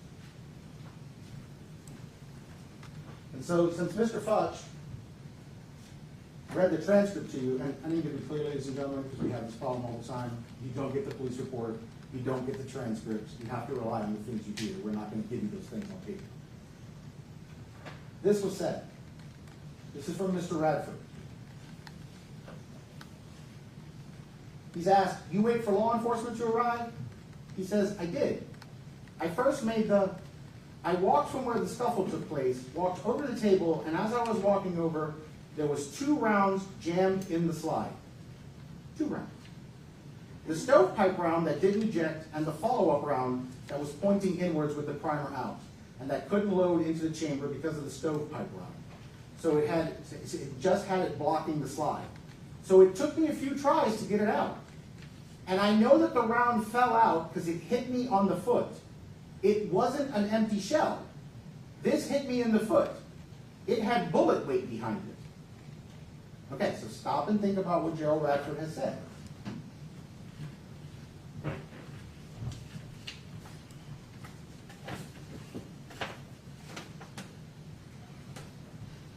Here's the gun, and here's the magazine. Okay? If there was 6 in the mag and 1 in the chamber, the one in the chamber is the one that's stovepipe. And so one of them had to come out of the mag to go up into the chamber as part of the stovepipe. Because there's 2 in the slide. And it has to be a live round because he says it's a live round that falls out of the slide, ejects out of the gun when he's clearing the stovepipe and falls on his foot. So there can only be 5 rounds left in the mag. Now, why does that matter?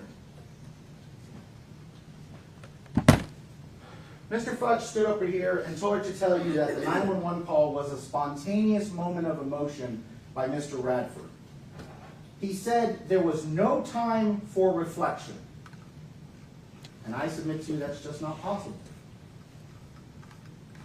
Gerald Radford had a fight with a man, and in a moment of really, really bad judgment, because he doesn't understand what the self-defense laws in Florida are, he shot and killed his opponent.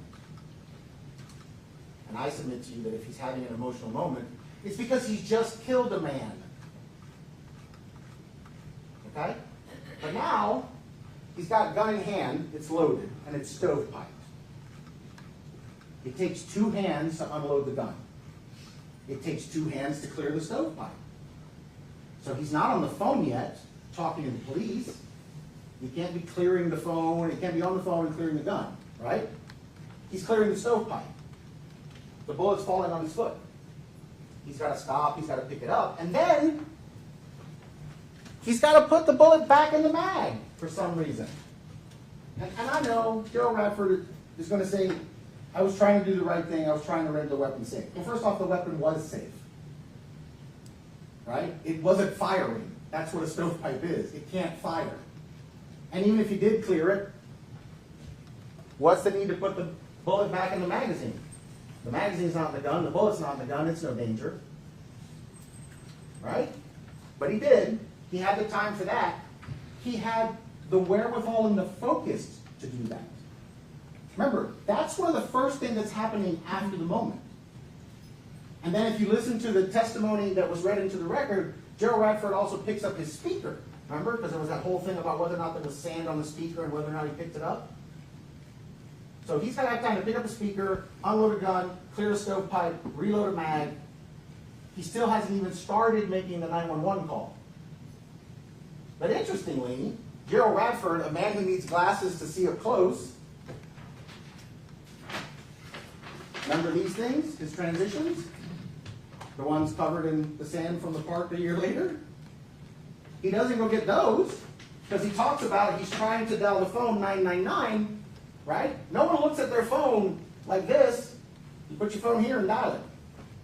He doesn't go get his glasses, right? Because he's focused on the gun. He's focused on the murder weapon. Because he is having to think about what to do. Because he has shot someone and killed someone. And he's going to have to find a way to explain it. And again, I'm telling you, I'm not saying he planned to kill him. I'm just saying he did kill him, and he did it out of hate. Okay? So he's reacting to a bad decision he made. Now Gerald Radford gets on the phone, and he has the wherewithal to say, well, I'll tell the police when they get here. He could have started vomiting all of the information, but he doesn't. Okay? And Gerald Radford told the police he went ape shit. Do you remember that moment? I literally spelled it into the record to make sure it wasn't misheard. That's what happened. He lost his cool. He got angry. Spite and hate and ill will and evil intent overtook him. So, you know what, ladies and gentlemen? Maybe this is the day. Maybe this is the day that John Lay threw the first punch. Maybe this is the day that he said, you know what, I've had enough of this bully and his bullshit. Okay? Maybe that's true. And that would certainly explain why a person who doesn't understand self-defense laws in the state of Florida and who made a really bad decision when he was angry would think to tell the police, go get the cameras, go get the cameras. Because it's going to show that Gerald Radford walked up to John Lay and was bullying him and berating him, and John Lay maybe threw the first punch. Okay. And Gerald Radford would have been perfectly, lawfully justified to fight back. But here's the thing. Gerald Radford says, the fight starts with this weapon. The Bubba mug. Okay? And maybe you think, well, yeah, look, I mean, it's a weapon, and Mr. Radford got hit in the face, and, you know, there's obviously some injuries to his face, and he must have been hit with something pretty hard. I mean, okay, great. It doesn't crack the glasses in any way, but hey, the world's a weird place. But here's the problem. That's the first punch. That's the first hit. Gerald Radford then says we're on the ground or whatever, but if you listen to the first interview, he says I get hit in the face, and then I grab him. And then I fall, not I'm knocked down, right? Because Gerald Radford is ready to have the fight. And now the fight has started. He didn't start the fight with the gay guy. He got his wish. Just like Albert Darlington sat here and told you he could see with his own eyes as a person there in the moment. He confronted Gerald Radford and said, "What are you trying to do? Are you trying to get him to start the fight?" And Gerald Radford just smiled. Because he knew that either he was just going to keep bullying Mr. Lay indefinitely, or someday Mr. Lay would throw a punch and then he could let him have it. But here's the thing. Even if John Lay threw the first punch, even if John Lay started the fight, every account from Gerald Radford says John Lay is hitting him with his hands. Maybe the first one is with this bottle, but every account says he's hitting him with his hands after the fact. He doesn't say he's beating me with this hard metal object. He says he's hitting me with his hands. It's a fist fight. And you don't get to shoot the guy in the fist fight if you don't reasonably believe that you're going to die or you're going to suffer great bodily harm. That's the standard. Gerald Radford was the guy with the gun. I suggest to you that Gerald Radford was the guy emboldened by the fact he had the gun because he knew he had the gun. He could be the bully. He could push and push and push and say, "What are you going to do? What are you going to do? What are you going to do?" Because he had the ultimate trump card. He had the power of life and death. And that's what happened. John Lay is dead, and Gerald Radford sits here. And you have to answer the question of what was in his mind, what was in his heart. And look, you are the jury. You can decide whatever in the world you want to decide. But if you're going to ignore what your eyes have seen and what your ears have heard over and over and over again, well, then you're being gaslit. Find the defendant guilty. John Lay is dead. This is not some political prosecution.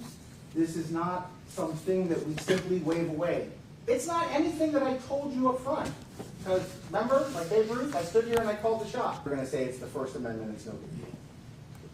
I hit first base, second base, third base, fourth base, home plate, home run. Hold the defendant accountable. Use your common sense. Find the defendant guilty. Thank you. All right, for those of you reading along with me, I'm picking up on page 10 of 12 in your jury instructions where it says 3.13, submitting the case to the jury. So in just a few minutes, the bailiff will take you into the jury room, and the first thing you should do there is choose a foreperson who will preside over your deliberations like the chairperson would of a meeting.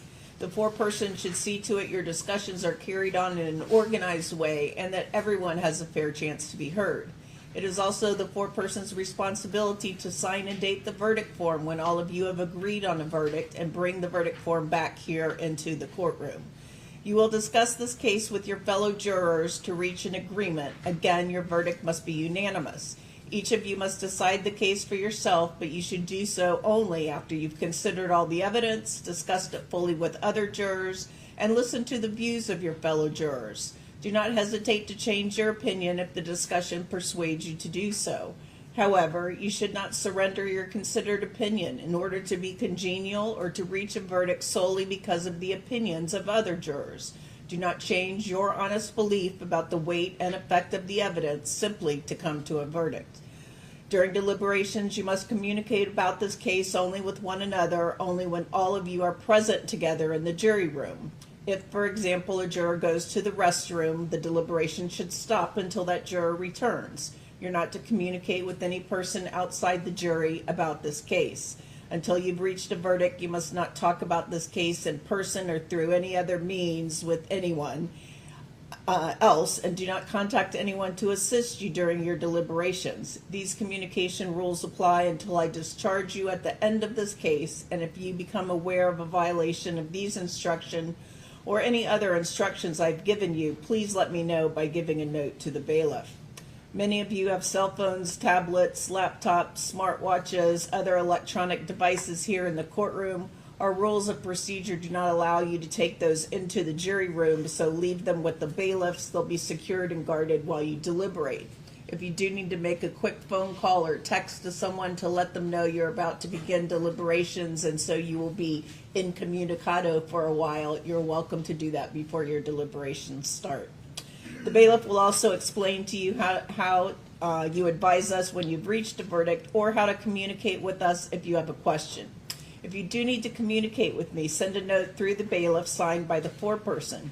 If you've already voted on one or more of the verdicts, do not disclose any actual vote in your note.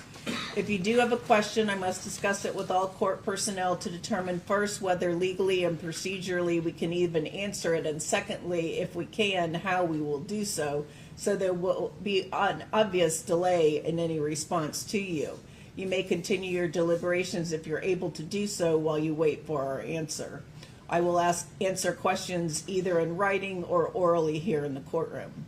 Please, though, understand we cannot answer questions dealing with the testimony of the witnesses you've heard during this trial. You must rely on your own recollection of the answers the witnesses gave to the questions that were asked of them. We cannot give you an answer to any question that was not asked, nor can we explain an answer that was given by a witness. During the trial, certain items were received into evidence as exhibits. All of those exhibits will be sent into the jury room with you when you begin to deliberate, and you're free to examine any of them in the jury room. However, you may see and consider only items or documents that were actually received in evidence. You may not see documents such as police reports or depositions that might have been discussed during this trial if they were not placed in evidence. As to the instructions on the law, you obviously have available to you this exact set of written instructions I've just read. There are no time limitations for jury deliberations. This is completely up to you as a jury. You may continue to deliberate as long as you wish. If you choose to deliberate past the dinner hour and would like us to order dinner for you, please let us know. Additionally, if at any time you would like to suspend deliberations and return tomorrow to continue, please let us know that as well. In closing, let me remind you it's important that you follow the law spelled out in these instructions in deciding your verdict. There are no other laws that apply to this case. Even if you do not like the laws that must be applied, you must use them. For over 2 centuries, we've lived by the Constitution and the law. No juror has a right to violate these rules we've agreed to share. So with that, I'm going to give you, you'll have with you, as I said, the court's copy of the jury instructions. It's in yellow paper to distinguish it from yours. The verdict form is also on a yellow piece of paper to distinguish it from your juror copy. The exhibits, as I said, will all go back into the jury room with you. It'll take us just a few minutes to get those together. I think you also have a list of the exhibits as well. Thank you that Angela has prepared for you, that numbers them and tells you what they are, so you don't have to open things unnecessarily if you don't need to. So with the exception of Shane Kelly and Angela Simpkins, you are our alternate jurors. In Florida, 6 jurors, no more and no less, are required to deliberate on this type of case. We're required by law to have alternate jurors in case an emergency had happened and we didn't have 6 people to deliberate. We would have to have started this process all over again. So you two stay with me for just a second, and I'll excuse the rest of you to begin deliberations. All rise.